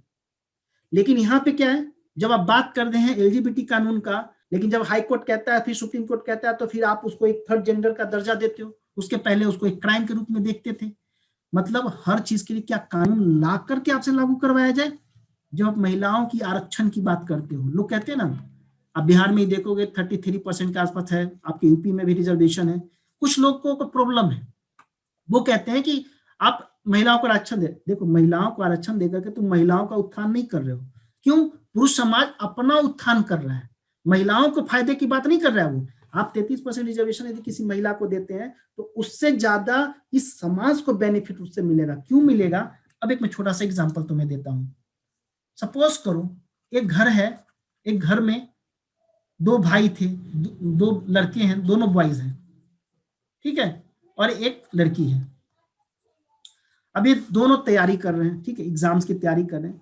पहले ये दोनों तैयारी कर रहे थे, क्यों? क्योंकि आज भी हमारा पुरुष प्रधान मेंटेलिटी होती है, क्योंकि हम प्रवचन देने में तो आगे होते हैं। यदि किसी और के साथ हो तो हम बहुत लिबरल हो जाते हैं, बहुत ओपन माइंडेड अपने आप को शो करते हैं। लेकिन वही घटना जब हमारे ऊपर बीतती है तो फिर हम क्लोज माइंडेड होने लगते हैं, नैरो माइंडेड होने लगते हैं। तो कहने का मतलब कि यदि दो बच्चे पहले से पढ़ रहे थे, यदि महिला को यदि आप पढ़ा करके रिजर्वेशन के थ्रू उनको आप स्ट्रीम लाइन में ला रहे हो, अब क्या होगा? कंपटीशन और टाइट होगा। लड़के भी पढ़ेंगे, लड़कियों को थोड़ा सा रिजर्वेशन देकर के आप उनको मेन स्ट्रीम में ला रहे हो, तो वहां भी कंपटीशन। तो इससे अच्छे, मान लो इंजीनियरिंग की तैयारी कर रहा है, डॉक्टरी की तैयारी कर रहा है, लॉयर की तैयारी कर रहा है, तो अच्छे लॉयर मिलेंगे। अच्छे लॉयर किसको मिलेंगे? समाज को मिलेंगे, उस परिवार को मिलेगा, उस समाज को मिलेगा। अच्छे डॉक्टर मिलेंगे तो किसको मिलेंगे? उस समाज को मिलेगा कि उस परिवार को मिलेगा। अच्छे इंजीनियर मिलेंगे तो समाज को फायदा है। तो कहीं भी तुम्हें यदि काउंटर करना है, यदि तुमसे इंटरव्यू में तुमसे पूछा जाए या तुमसे कहीं पे आंसर में, जीएस में भी हो सकता है, एसए में भी हो सकता है, एथिक्स में तो ये सोशो पॉलिटिकल पार्ट ही है, तो यदि वहां पे तुमसे ये पूछा जाए कि महिलाओं का आरक्षण को, तो तुम्हें ये दिखाना है कि इससे हमें फायदा है। और एक सवाल मैंने पहले भी, जो मेरा बैच चल रहा था उसमें मैंने क्वेश्चन बताया कि हमें ईमानदार क्यों होना चाहिए। आप ये मत दिखाओ ना कि लोगों को ये होगा, ईमानदारी से ये दिखाओ कि तुम्हें क्या फायदा हो रहा है। This is a genuine answer, और ये रियलिटी है कि ईमानदार होने से आपको फायदा, तभी आप ईमानदार बनेंगे। लोग कहेंगे कि ईमानदार होंगे बहुत पुण्य होगा, ये होगा, वो सब कुछ नहीं होता, वो सब कहने की बातें होती है। लेकिन रियलिस्टिक आंसर कब लगेगा? जब तुम्हें अपना फेवर दिखता है, क्योंकि इंसान तभी कोई कार्य करता है जब उसको अपना फायदा दिखता है। अपना फायदा नहीं दिखा वो कार्य नहीं करेगा। तो यहाँ पे ये दिखाना कि आरक्षण देने से उस महिला का उत्थान कम होगा, समाज का उत्थान ज्यादा होगा, उस समाज को ज्यादा फायदा होगा। अच्छे डॉक्टर्स मिलेंगे, अच्छे इंजीनियर्स मिलेंगे, अच्छे पायलट्स मिलेंगे, बहुत सारे अच्छे मिलेंगे लोग, क्योंकि कंपटीशन की भावना वहां पे बढ़ेगी। और जब कंपटीशन की भावना बनेगी तो चीजें हमारे पास उतना ही प्योरिटी के फॉर्म में हमारे पास आएगा। ठीक है, तो इसका तो एक एस्पेक्ट इस केस में ले सकते हो। लेकिन अब जो जातिवाद पे रिजर्वेशन है उस पे नहीं, this is a debatable question. वो चीजों पे हम लोग जब हम रिजर्वेशन आरक्षण की बात करेंगे सोशोपॉलिटी में, हम वहां पे डिटेल में बात करेंगे। तो यहाँ पे मैं ये बताना चाह रहा था कि राजनीतिक दर्शन जब करोगे तो कैसी तुम्हारी राजनीति होनी चाहिए, कैसा सरकार होना चाहिए, सरकार का कार्य कैसा होना चाहिए, ये सब चीजें होनी चाहिए। इस सामाजिक कल्याण के लिए सरकार कार्य करे, तभी तो होगा राजनीतिक दर्शन में। फिर देखते हो किस तरह से वुडरो विल्सन से लेकर के जॉन रॉल से लेकर के आप आ जाते हैं कार्ल मार्क्स तक, इन सबको की थ्योरियोलॉजी आप देखते हैं। क्योंकि विचार सपोज करो, यदि मैं तुमसे एक बात करूं कि पहले विचार आता है या समाज आता है, समाज में विचार पहले विचार उत्पन्न होगा ना आदमी को, तुम्हारे मन में कोई थिंकिंग आती है तब उसके अनुसार समाज बनता है। सोचो कि जब सती प्रथा होती तो होगी, तो सबसे पहले सती प्रथा को हटाने के लिए पहले तुम्हारे विचार आया ना मन में, फिर समाज ने उसके अनुसार डायरेक्शन लिया। देखते हो आजकल लोग कहते हैं कि कलम की धार बहुत तेज होती है, उसका कहने का तात्पर्य क्या, क्या कलम से किसी का गर्दन काटोगे? नहीं, कलम से तुम किसी का विचार को चेंज कर सकते हो, सोसाइटी को विचार को बदल सकते हो। क्यों? क्योंकि तुम्हारा विचार पहले आएगा। एक दिन में सती प्रथा नहीं रुकी थी, 1829 में बंद हुआ था, लेकिन उसके लिए राम मोहन राय को कितना मेहनत करना पड़ा, तब आकर के आगे आती है कहानी। तो कोई भी एक विचार यदि समाज में लाना है, समाज को देना है, तो उसके लिए एक लॉन्ग प्रोसेस होती है। ठीक है, तो इस तरह से यदि तुम समाज के राजनीति की बात करोगे, यदि वहां पे तुम दर्शन को जोड़ दोगे, तो वो चाहेगा कि वो कैसा होना चाहिए, तो वो हो गया सामाजिक दर्शन। ठीक है, अब देखो एक पॉइंट, अब यदि मैं तुम लोगों से एक सवाल पूछूं कि एक बात बताओ, एक आज एक टुडे वर्ल्ड, आज की दुनिया है, और एक तरफ हम तुम्हें 5000 साल पहले लेके जाते हैं। आपने पढ़ा होगा एंशिएंट हिस्ट्री। अब तुमसे पूछा जाता है कि मिस्टर एक्स जो है, आज एक का एक्स की बात करूं, और वही मिस्टर एक्स एक बार और है 5000 साल पहले, इन दोनों में क्या डिफरेंस है? क्या मिस्टर एक्स 5000 साल पहले बात हुआ तो क्या उस समय के लोगों के 2 हाथ की जगह 4 हाथ हुआ करते थे? क्या होता था? लोगों के विचारों में परिवर्तन होता था, लोगों के थॉट्स में चेंजिंग होता था। आज तुम 21वीं सदी में रहते हो, 21वीं सदी के अनुसार सोचते हो, लेकिन आज से ठीक 20वीं सदी में चले जाओ, आप 19वीं सदी में चले जाओ, जिस समय कहते हैं कि सती प्रथा थी कि जिसका पति एक्सपायर कर गया, उसके साथ साथ उसकी पत्नी को भी चिता पे जला देते थे। उस समय वो समाज का एक आइडियल सिचुएशन था। महिलाएं, ऐसा जो महिलाएं नहीं करती थी उनकी स्थिति दयनीय बना देते थे। किसी शादी विवाह कोई शुभ फंक्शन में आप नहीं जा सकते हो, आपने देखा होगा वाटर मूवी। तो उस तरह से किस तरह के कंडीशन होते थे, और जो सती हो गई तो उनके नाम से मूर्ति बना देती थी, मंदिर बना दिया जाता। क्यों बनाया जाता था? वो इसलिए नहीं बनाया जाता था कि वो पूजा करेंगे, इसलिए बनाया जाता कि समाज को ये दिखाए कि देखो यदि ऐसी घटनाएं होती हैं तो आप भी सती होंगे, तो आपको इस तरह से पूज्य बनाया जाएगा, आप पूजे जाएंगे। यदि मान लो कहीं पे गांधी की तस्वीर लगाई जाती है, गांधी की मूर्ति लगाई जाती है, तो इसलिए नहीं लगाई जा रही है कि गांधी को वहां पे जाके पूजे, इसका मतलब है कि गांधी के विचार जीवित रहे। जब अमरता का कंसेप्ट हम पढ़ाएंगे तुम्हें, जब तुम इमोर्टैलिटी को पढ़ोगे, आत्मा में अमरता का कंसेप्ट, तो वहां पे बहुत तरह का अमरता होता है। एक तो चाहेगा कि हम जिंदा ही रहें, दूसरा कहेगा कि ठीक है ये शरीर तो नश्वर है, ये शरीर खत्म हो जाएगा, लेकिन हमारा विचार तो जिंदा रह सकता है, समाज में विचार तो रहेगा हमारा। हम कुछ ऐसे कार्य करेंगे जो सामाजिक रूप से हमें अमर बना देगा, कुछ लोगों को अमर बनाता है। ठीक है, जब किसी अमर आपके विचार रहते हैं, विचार गांधी के विचार, अंबेडकर के विचार, विवेकानंदा का विचार, ठीक है, तो ऐसे विचार हैं। तो विचारों के रूप में आज भी गांधी, क्वेश्चन भी देखे थे यूपीएससी में, ऑलरेडी एक बार पूछा भी है कि आज के डेट में क्या गांधी कितने प्रासंगिक है। ये सवाल कहाँ से है? ये सवाल तुम्हारे इस दार्शनिक व्यू से है कि क्या प्रासंगिक है, उनके विचार आज प्रासंगिक है या नहीं है। जिस तरह से सरदार वल्लभ भाई पटेल को लेकर के भी क्वेश्चन पूछा जा सकता है। तो कहने का मतलब है कि जब हमें किसी के विचार को परिवर्तन करना है, समाज में यदि कोई परिवर्तन लाना है तो सबसे पहले उसके विचार को बदलना, लोगों के थॉट्स बदलने पड़ेंगे, लोगों की सोच बदलनी पड़ेगी। और सोच एक दिन में नहीं बदलता है, उसके लिए एक लॉन्ग प्रोसेस लगती है, एक लंबी टाइम लगती है, तभी इंसान का सोच बदलता है। ठीक है, तो दर्शन का काम ही यही है। दर्शन का काम ये नहीं है कि आपको हवा महल बनाना, राई का पहाड़ बनाने का काम दर्शन का नहीं है। दर्शन का काम है तर्क के आधार पे जो दो विचारों में जो विरोधाभास उत्पन्न होती है, उसको तर्क के आधार पे तर्क संगत बनाना, एक काम है दर्शन का। ठीक है, हम ईमानदार क्यों हो उसके लिए प्रोविजन लेके आना कि हमें ईमानदारी होने से क्या फायदा है। जैसे मैं बोलूं कि ईश्वर को मानने से क्या अंधविश्वास तो बढ़े, चलो मैं मान भी लेता हूं कि अंधविश्वास बढ़ता है। यदि किसी चीज को मानने से कुछ फायदा है तो मानने में बुराई भी नहीं है, क्योंकि आप ईश्वर को ना ही खंडन कर सकते हो ईश्वर का, और ना ही आप ईश्वर को प्रूफ कर सकते हो, क्योंकि प्रूफ पे भी जो तर्क दोगे वो काल्पनिक तर्क होंगे, और खंडन भी करोगे तो काल्पनिक खंडन होगा। क्यों? क्योंकि ईश्वर के बारे में ना प्रूफ एग्जिस्ट कर पाएगी और ना ही उसका क्रिटिसिज्म एग्जिस्ट कर पाएगा। उन चीजों को भी हम देखते हैं। तो सवाल यही हुआ कि राजनीति दर्शन, कैसा राजनीति तुम्हें चाहिए, कैसा पॉलिटिकल पार्टी चाहिए, आज की पॉलिटिकल पार्टी चाहिए, या पॉलिटिकल पार्टी के लिए तुम कोई आदर्श बनाना चाहते हो। पॉलिटिकल पार्टी खुद में डेमोक्रेटिक नहीं है, लोकतंत्र उनके पार्टी में ही लोकतंत्र नहीं है। अब वो लोकतंत्र को रिप्रेजेंट करते हैं। This is the more contradiction, इससे बड़ा कंट्राडिक्शन क्या हो सकता है। ठीक है, ये चीज हुआ। समाज दर्शन, समाज में जब तुम कोई बुराइयां देखते हो, जब समाज में कोई समानता की बात करोगे, उसमें भी तर्क के आधार पे किस तरह से तुम उसको जज करते हो, फिर उस तर्क आधार पे कैसे उसकी प्योरिटी को फॉर्म में लाने की कोशिश करते हो, तो वो पार्ट आ जाएगा तुम्हारा सामाजिक दर्शन का।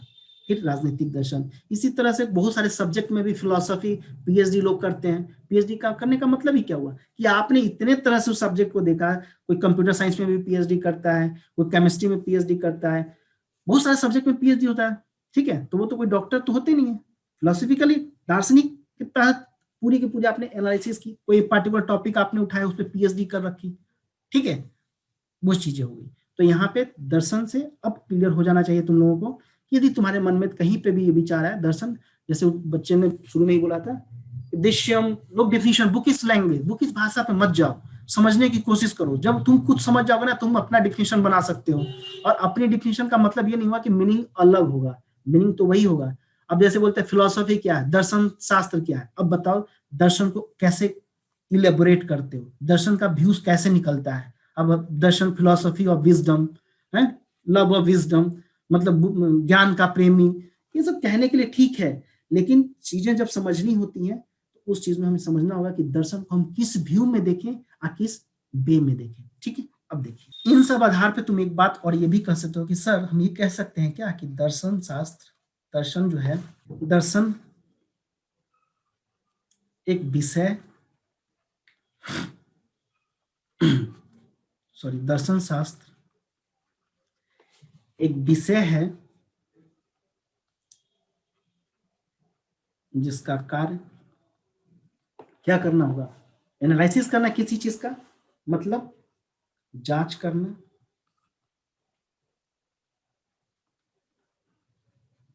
या तुम कह सकते हो उसका मूल्यांकन करना। ठीक है, तो यदि और भी शॉर्ट फॉर्म करें तो हम ये कह सकते हैं कि दर्शन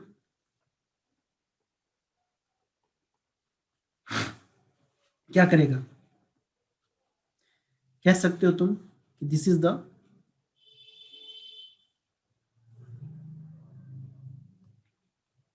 सत्य, और एक आदर्श सत्य की खोज करना। कैसा होना चाहिए हमारा समाज, कैसा होना चाहिए हमारी राजनीति, कैसी होनी चाहिए, मतलब इसका कुछ न कुछ लक्ष्य है। और लक्ष्य क्या है, कह सकते हो तुम कि किसी चीज का क्रिटिकल एनालिसिस करना, लॉजिकल इंक्वायरी करना,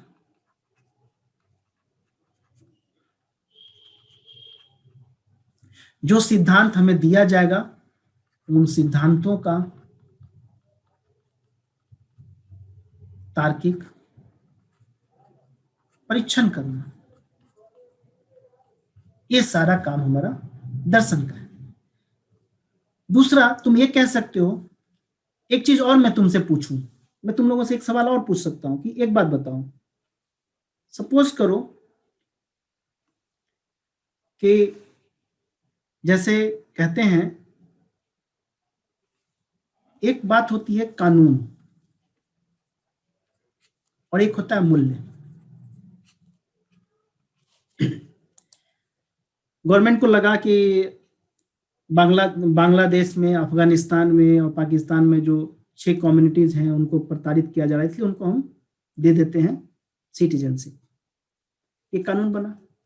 कल लगे कि नहीं, जो रोहिंग्यास के मुद्दे हैं, कुछ मुस्लिम कम्युनिटीज में भी कुछ ऐसे लोग हैं जिनको पाकिस्तान में प्रताड़ित किया जाता है, अफगानिस्तान में प्रताड़ित किया जाता है, जैसे उगिर मुसलमान है चाइना में, उनको वो परेशान कर रहे हैं। तो सरकार को कल ऐसा लगेगा, कोई अमेंडमेंट लेकर के आ जाएगी, एक और कानून बना लेगी या इसी कानून में वो ऐड कर देगी। इसका मतलब हो गया कि जो कानून है वो वक्त के साथ बदल रहे हैं, लेकिन मूल्य नहीं बदलता। क्या ईमानदारी बदल सकती है कि नहीं, आज थोड़ा सा ईमानदार होते हैं, कल और ज्यादा ईमानदार हो जाएंगे? ऐसा नहीं होगा। आज थोड़ी सी करुणा आपके मन में, कल ज्यादा करुणा हो जाए। इसका मतलब हो गया कि कानून जो है वो बॉर्डर विदिन है, एक बॉर्डर के अंदर में है, बॉर्डर के बाहर नहीं है। क्यों? क्योंकि एक ही क्राइम के लिए हो सकता है पाकिस्तान में सजा कुछ और हो, हिंदुस्तान में सजा कुछ और हो, और अमेरिका में उस क्राइम के लिए अलग सजा हो। लेकिन मूल्य, क्या इंडिया और क्या पाकिस्तान, हर जगह एक होगा। ईमानदारी यहां भी होगी, तो ईमानदारी का जो कॉन्सेप्ट आपके यहाँ है वही कॉन्सेप्ट वहां भी होगा। तो मूल्य आपके नहीं बनेंगे, ये मूल्य जो होते हैं वो क्या होंगे? वो बॉर्डरलेस होंगे, वो देश काल से परे होगा, वो टाइम स्पेस से बाहर होगा, टाइम और स्पेस के अंदर नहीं होगा। लेकिन कानून क्या होगा? टाइम और स्पेस के अंदर होता है, लेकिन टाइम और स्पेस से बाहर होता है, मूल्य होता है। जैसे हमारे मूल्य नहीं बदल सकते, हमारी ईमानदारी आज भी है तो हमारी ईमानदारी कल भी रहेगी, लेकिन कानून बदल सकते हैं। सती प्रथा पहले ठीक था, लोग बढ़ चढ़ के ग्लोरीफाई करते थे, हैं? जौहर प्रथा, पद्मावती मूवी पे आपने देखा होगा कि जौहर प्रथा को ग्लोरीफाई किया गया। किस सिचुएशन में बताया गया, कैसे ऐसे सिचुएशन में जौहर प्रथा हुई। सती प्रथा को आपने वहां पे नहीं जोड़ सकते, सती प्रथा से और उसको, लेकिन सिचुएशन तो एक तरह से दोनों का जलने का ही है। लेकिन सवाल यहाँ ये उठता है, तो क्या हमारा कानून नहीं बदलता? बदलता है। हमारा कानून अपने समय के अनुसार, उसमें जो मॉडिफिकेशन वो चाहते हैं उसके अनुसार वो बदल सकते हैं, लेकिन मूल्यों में परिवर्तन नहीं होगा। मूल्य आज है तो कल भी रहेंगे और परसों भी रहेंगे, जो मूल्य आज है वही मूल्य परसों भी रहेंगे। मूल्य कोई सामाजिक संस्था नहीं बनाती,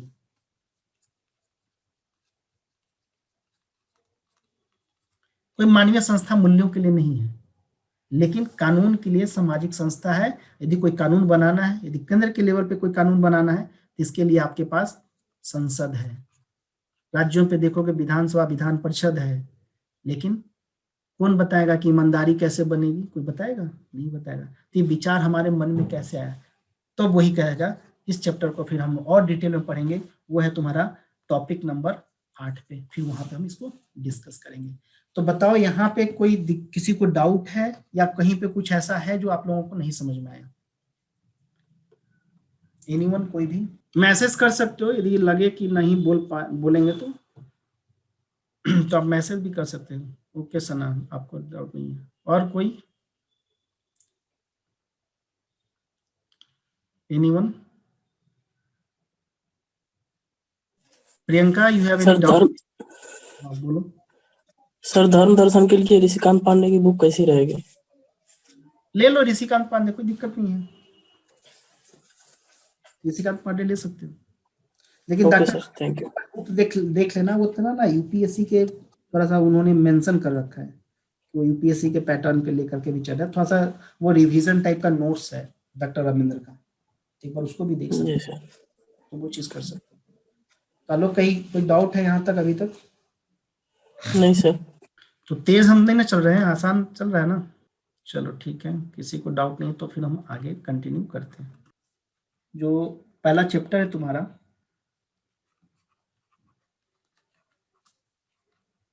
चैप्टर 1, जिसको हम इंग्लिश में बोलते हैं नोशन ऑफ गॉड।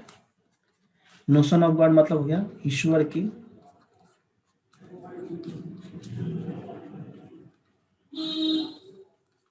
की अवधारणा। अब ईश्वर की अवधारणा में क्या देखोगे? हम देखेंगे ईश्वर के गुरु को, हम देखेंगे ईश्वर में मनुष्य और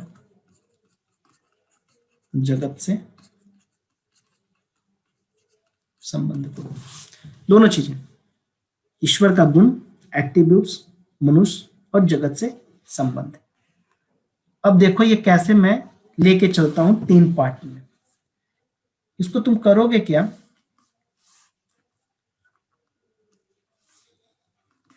एक हम देखेंगे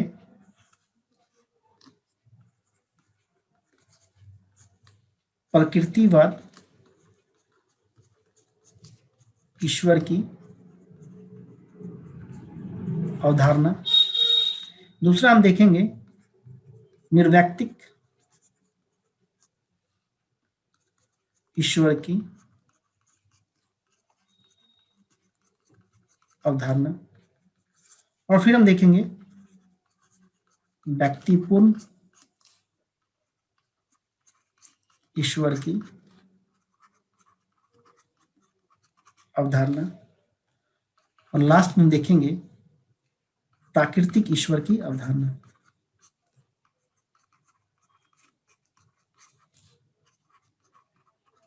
देखो जनरली ना 1 नंबर वाला और 4 नंबर वाला में ज्यादा डिफरेंस नहीं है, इन दोनों में टोटली डिफरेंस तुम्हें देखने के लिए मिलेगा। ठीक है, तो इस चीज को अब हम एक एक करके बारी बारी से सारे का डिटेल्स में देखेंगे। दूसरा हम देखेंगे इसमें और भी जो टॉपिक होगा उसमें हम ये देखेंगे कि सेकेंड पॉइंट में कि जो हमारा ईश्वर है उसका मनुष्य के साथ और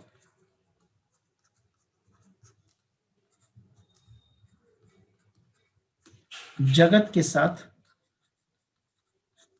संबंध को लेकर के,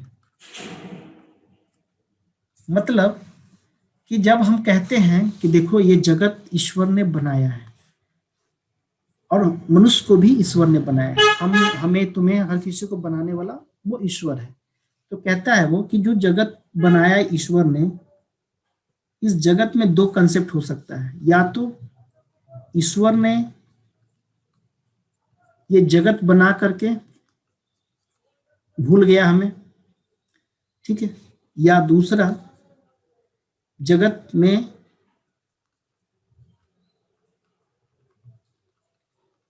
ईश्वर समाहित है। मतलब ईश्वर ने जगत को बनाया और जगत में ही ईश्वर है। दूसरा, ईश्वर ने जगत को बनाया और बना के चला गया। दोनों किस में प्रॉब्लम होगी? यदि हम ये मान लें कि ईश्वर ने जगत को बनाया और चला गया, तो फिर ये पूजा पाठ इबादत सब करना बेकार है। किस ईश्वर के लिए बात मानने पूजा कर रहे हो?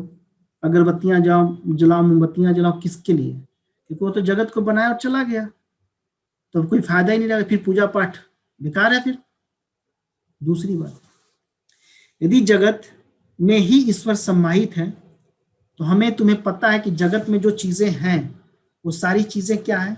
नश्वर है, वो डिस्ट्रॉय होती है, वो खराब होती हैं। तो जब जगत भी इसी में है, इसी जगत में ईश्वर भी है, तो फिर ईश्वर भी क्या हो जाएगा? नश्वर हो जाएगा। और ईश्वर को तुम नश्वर मान लोगे तो जो लोग ये कहते हैं ईश्वर अमर है, ईश्वर सर्वशक्तिमान है, तो उसकी सारी चीजें क्या हो जाएंगी, खंडित हो जाएंगी। तो यहाँ पे प्रॉब्लम क्रिएट होगा, मानने में भी प्रॉब्लम और न मानने में भी प्रॉब्लम। यदि ये मान ले कि ईश्वर ने जगत को बनाया और ईश्वर चला गया, तो धर्म पादरी जो हैं चर्च में जो है, तुमने पढ़ा होगा, वर्ल्ड हिस्ट्री पढ़ा होगा, तो वर्ल्ड हिस्ट्री पढ़ा होगा कि लोग या मोक्ष याचना पत्र बेचने लगे। ठीक है, क्यों? क्योंकि तुमने यदि पाप किया है तो आप एक याचना पत्र खरीदो और आपका पाप मुक्त हो जाओगे। ठीक है, तो ये कॉन्सेप्ट उन्होंने दिया और बहुत लोगों ने यूरोप में बेचे भी। पुनर्जागरण से पहले देखोगे तो उस केस में क्या होता है कि यदि इस जगत में ईश्वर है ही नहीं तो हम किससे मांगेंगे? फिर वो तो चला गया बना के जगत, तो हम क्यों करें पूजा पाठ, हम मोमबत्ती क्यों जलाएं, हम ईश्वर को क्यों माने? क्योंकि वो तो सुनेगा नहीं हमारी आराधना, हमारी पुकार तो वो सुन नहीं रहा है, हमारे जो विनती, हमारा जो प्रे है वो तो ईश्वर तक पहुंच ही नहीं रहा है, क्योंकि उसने तो जगत को बनाया चला गया। और यदि तुम ये मान लोगे कि नहीं जगत में ही ईश्वर है, क्यों? अहम ब्रह्मास्मि, मैं ही ब्रह्म हूं, हर कण कण में ईश्वर है, मानो तो गंगा नहीं तो पानी, मानो तो पत्थर नहीं तो भगवान। तब हर कण कण में ईश्वर है, और कण कण में जो ईश्वर की बात करते हो, तो जो जगत में जो वस्तुएं हैं, यदि हर वस्तु में है, हमारे पास लैपटॉप है, हमारे पास राइटिंग पैड है, तो इसमें भी ईश्वर होगा। तो ये तो एक समय बाद खत्म हो जाएगा, खत्म हो जाएगा। जब ये खत्म हो जाएगा तो इसका मतलब है कि ईश्वर का भी खंडन हो जाएगा। तो बात फिर फंसी कि नहीं फंसी? ईश्वर को मानने में भी प्रॉब्लम होगी, इस जगत के साथ संबंध डिसाइड करने में दिक्कत होगा। हम ये माने ईश्वर ने जगत को बनाया और ईश्वर जगत को बना करके चला गया तो प्रॉब्लम, और यदि हम ये मान लें ईश्वर ने इस जगत को बनाया है और इसी जगत में ईश्वर है तो भी प्रॉब्लम। क्यों? क्योंकि ईश्वर ने जब इस जगत को बनाया तो ये जगत जो है इतना जगत नश्वर है, यहाँ पे कोई भी वस्तुएं शाश्वत नहीं है, ये हमेशा नहीं रहेंगी। एक वक्त के बाद हम नहीं रहेंगे, तुम नहीं रहो, कोई नहीं रहेगा, नए लोग आएंगे, नई दुनिया, मतलब लोग आते रहेंगे। हमारे आपके जाने से थोड़ी नहीं कि जगत खत्म हो जा रहा है, लेकिन जगत में कोई भी चीजें परसिस्टेंट तो है नहीं, परमानेंट तो है नहीं, वो चीजें तो बदल रही हैं। तो ईश्वर का भी खंडन हो जाएगा। ठीक है, क्यों? क्योंकि ईश्वर अपरिवर्तनशील है, चेंजेबल नहीं है, वो उसमें चेंजिंग नहीं आएगा। तो इस तरह से हम देखेंगे मनुष्य और ईश्वर के जगत की जब हम बात करेंगे, मनुष्य और ईश्वर के जगत के साथ जब संबंध की बात करेंगे तो हम इन सब चीजों पे डिस्कशन करेंगे। अब देखो,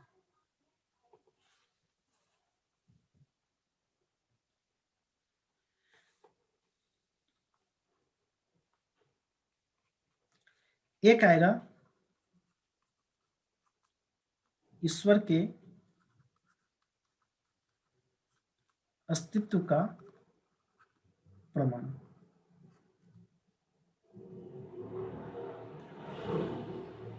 proof of existence of God.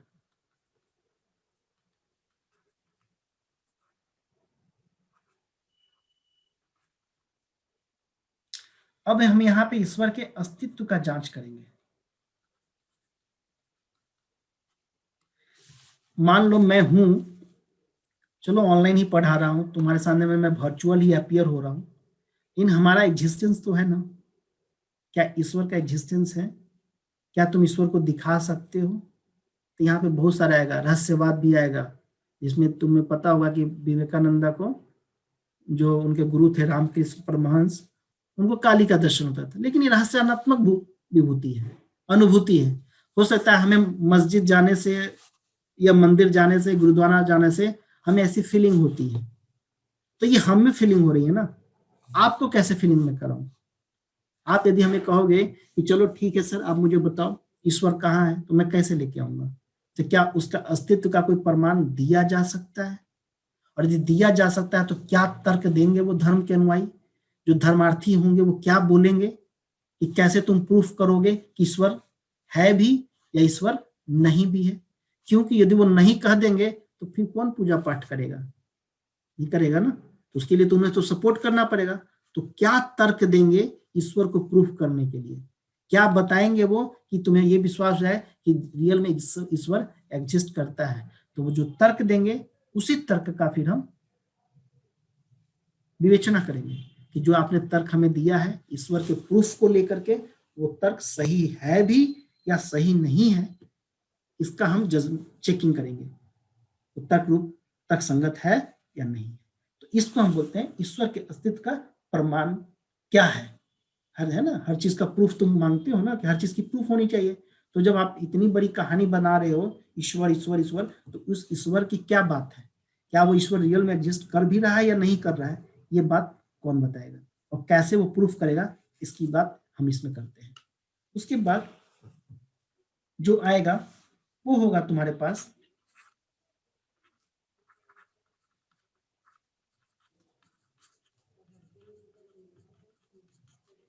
अशुभ की समस्या। कुछ लोग कहेंगे कि देखो ईश्वर जो है सर्वशक्तिमान है, ईश्वर जो है परम दयालु है, ईश्वर जो है करुणामयी है। तो फिर वही सवाल उठेगा, ईश्वर जब सर्वशक्तिमान है तो ये कैसे प्रूफ होगा कि ईश्वर सर्वशक्तिमान है।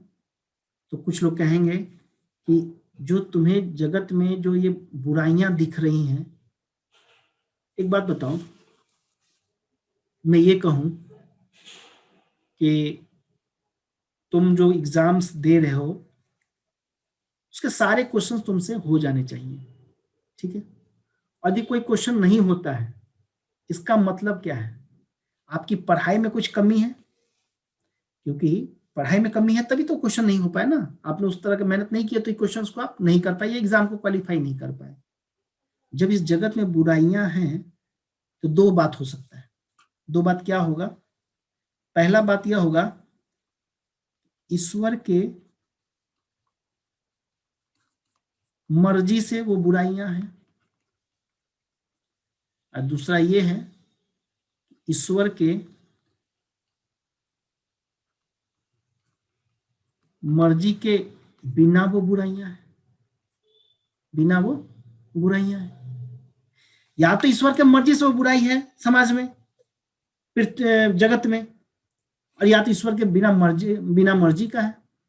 अब एक बात बताओ, यदि ईश्वर के मर्जी से अशुभ है इस जगत में, इसका मतलब यह हुआ ईश्वर तो कभी भी करुणामय तो नहीं है, दयामय तो ईश्वर नहीं हो सकता, क्योंकि इतने लोग कोरोना से मर रहे हैं, बीमारियों से मर रहे हैं, तो क्यों मर रहे हैं लोग, कैसे हम करुणा की बात करें।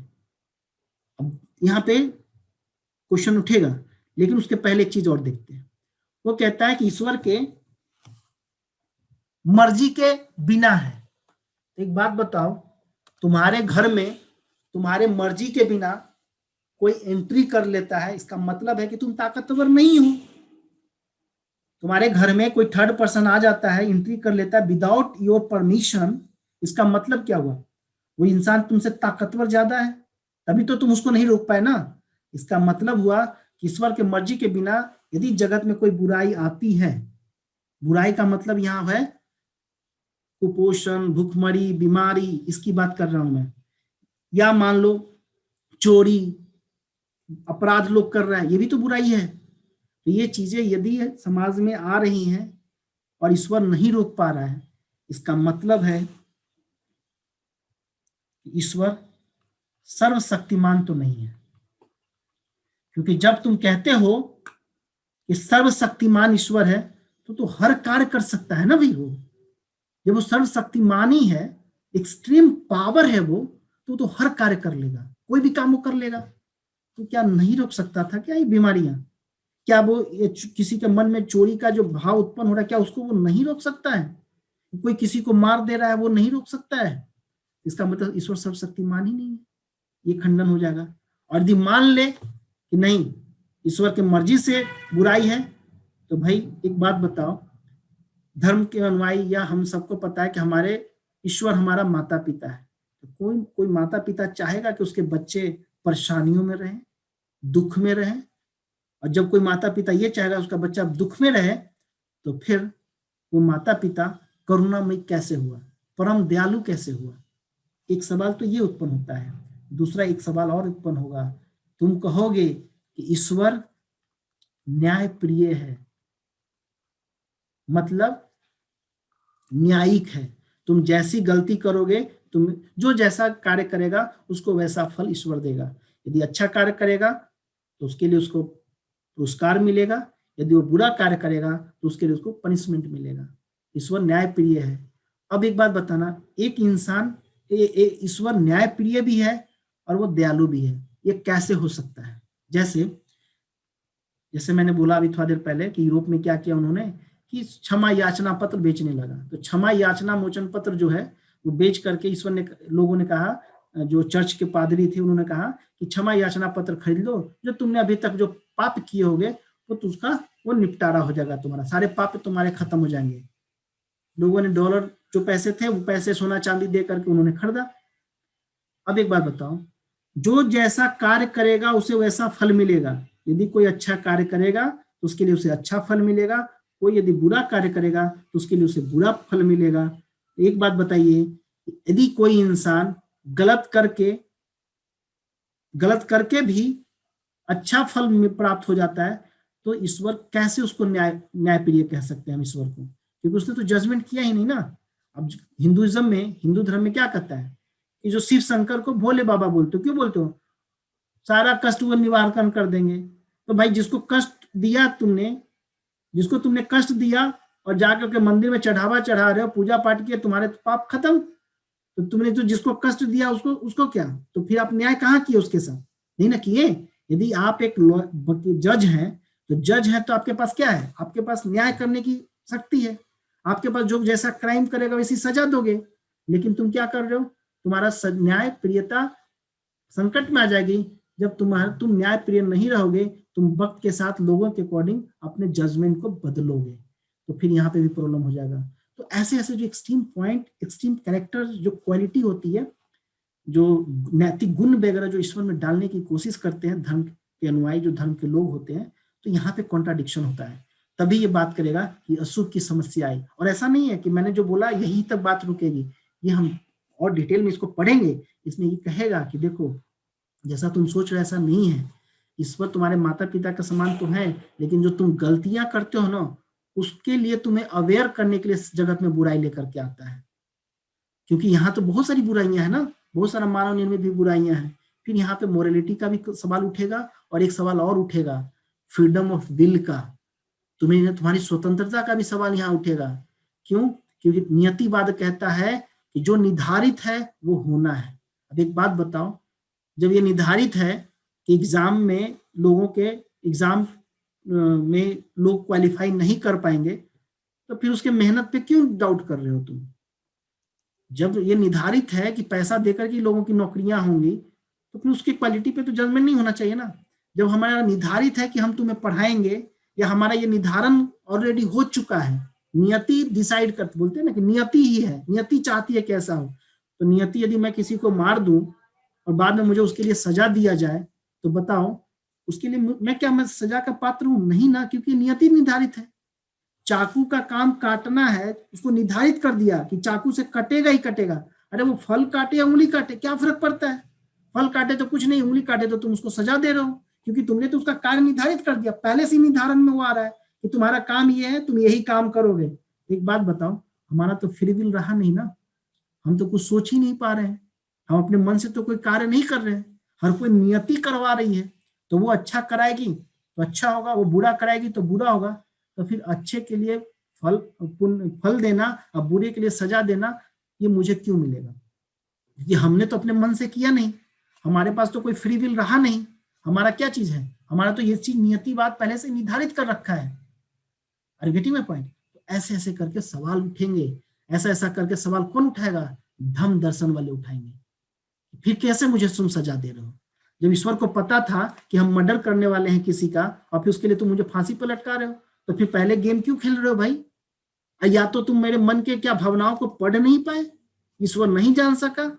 ईश्वर तो अंतर्यामी है ना, वो तो सबके मन के भाव को पकड़ लेता है। तो क्या वो मेरी इस भावना को नहीं पकड़ पाया कि मैं पृथ्वी पे आकर किसी को जान मार दूंगा या किसी के पैसे चुरा लूंगा? नहीं पकड़ पाया क्या? तो ऐसे सवाल पूछा जाएगा। लेकिन धर्म के जो अनुयायी होंगे, जो धर्मार्थी होंगे, वो भी चुप नहीं रहेंगे। फिर इसके काउंटर में वो कुछ सॉल्यूशंस तुम्हें देंगे कि देखो तुम जो सोचते हो वैसा नहीं है, ये बातें हैं। फिर धर्म दर्शन क्या करेगा? फिर उसका भी एनालिसिस करेगा और फिर उसको एक प्योरिटी के फॉर्म में लाएगा और बताएगा कि इनका जो तर्क दिया गया सॉल्यूशन है, जो प्रोविजन है, जो तर्क दिया है वो तर्क संगत है भी या नहीं है, इस चीज को भी हम देखेंगे। यहां तक बताओ कोई प्रॉब्लम है या नहीं? एनीवन, किसी को भी?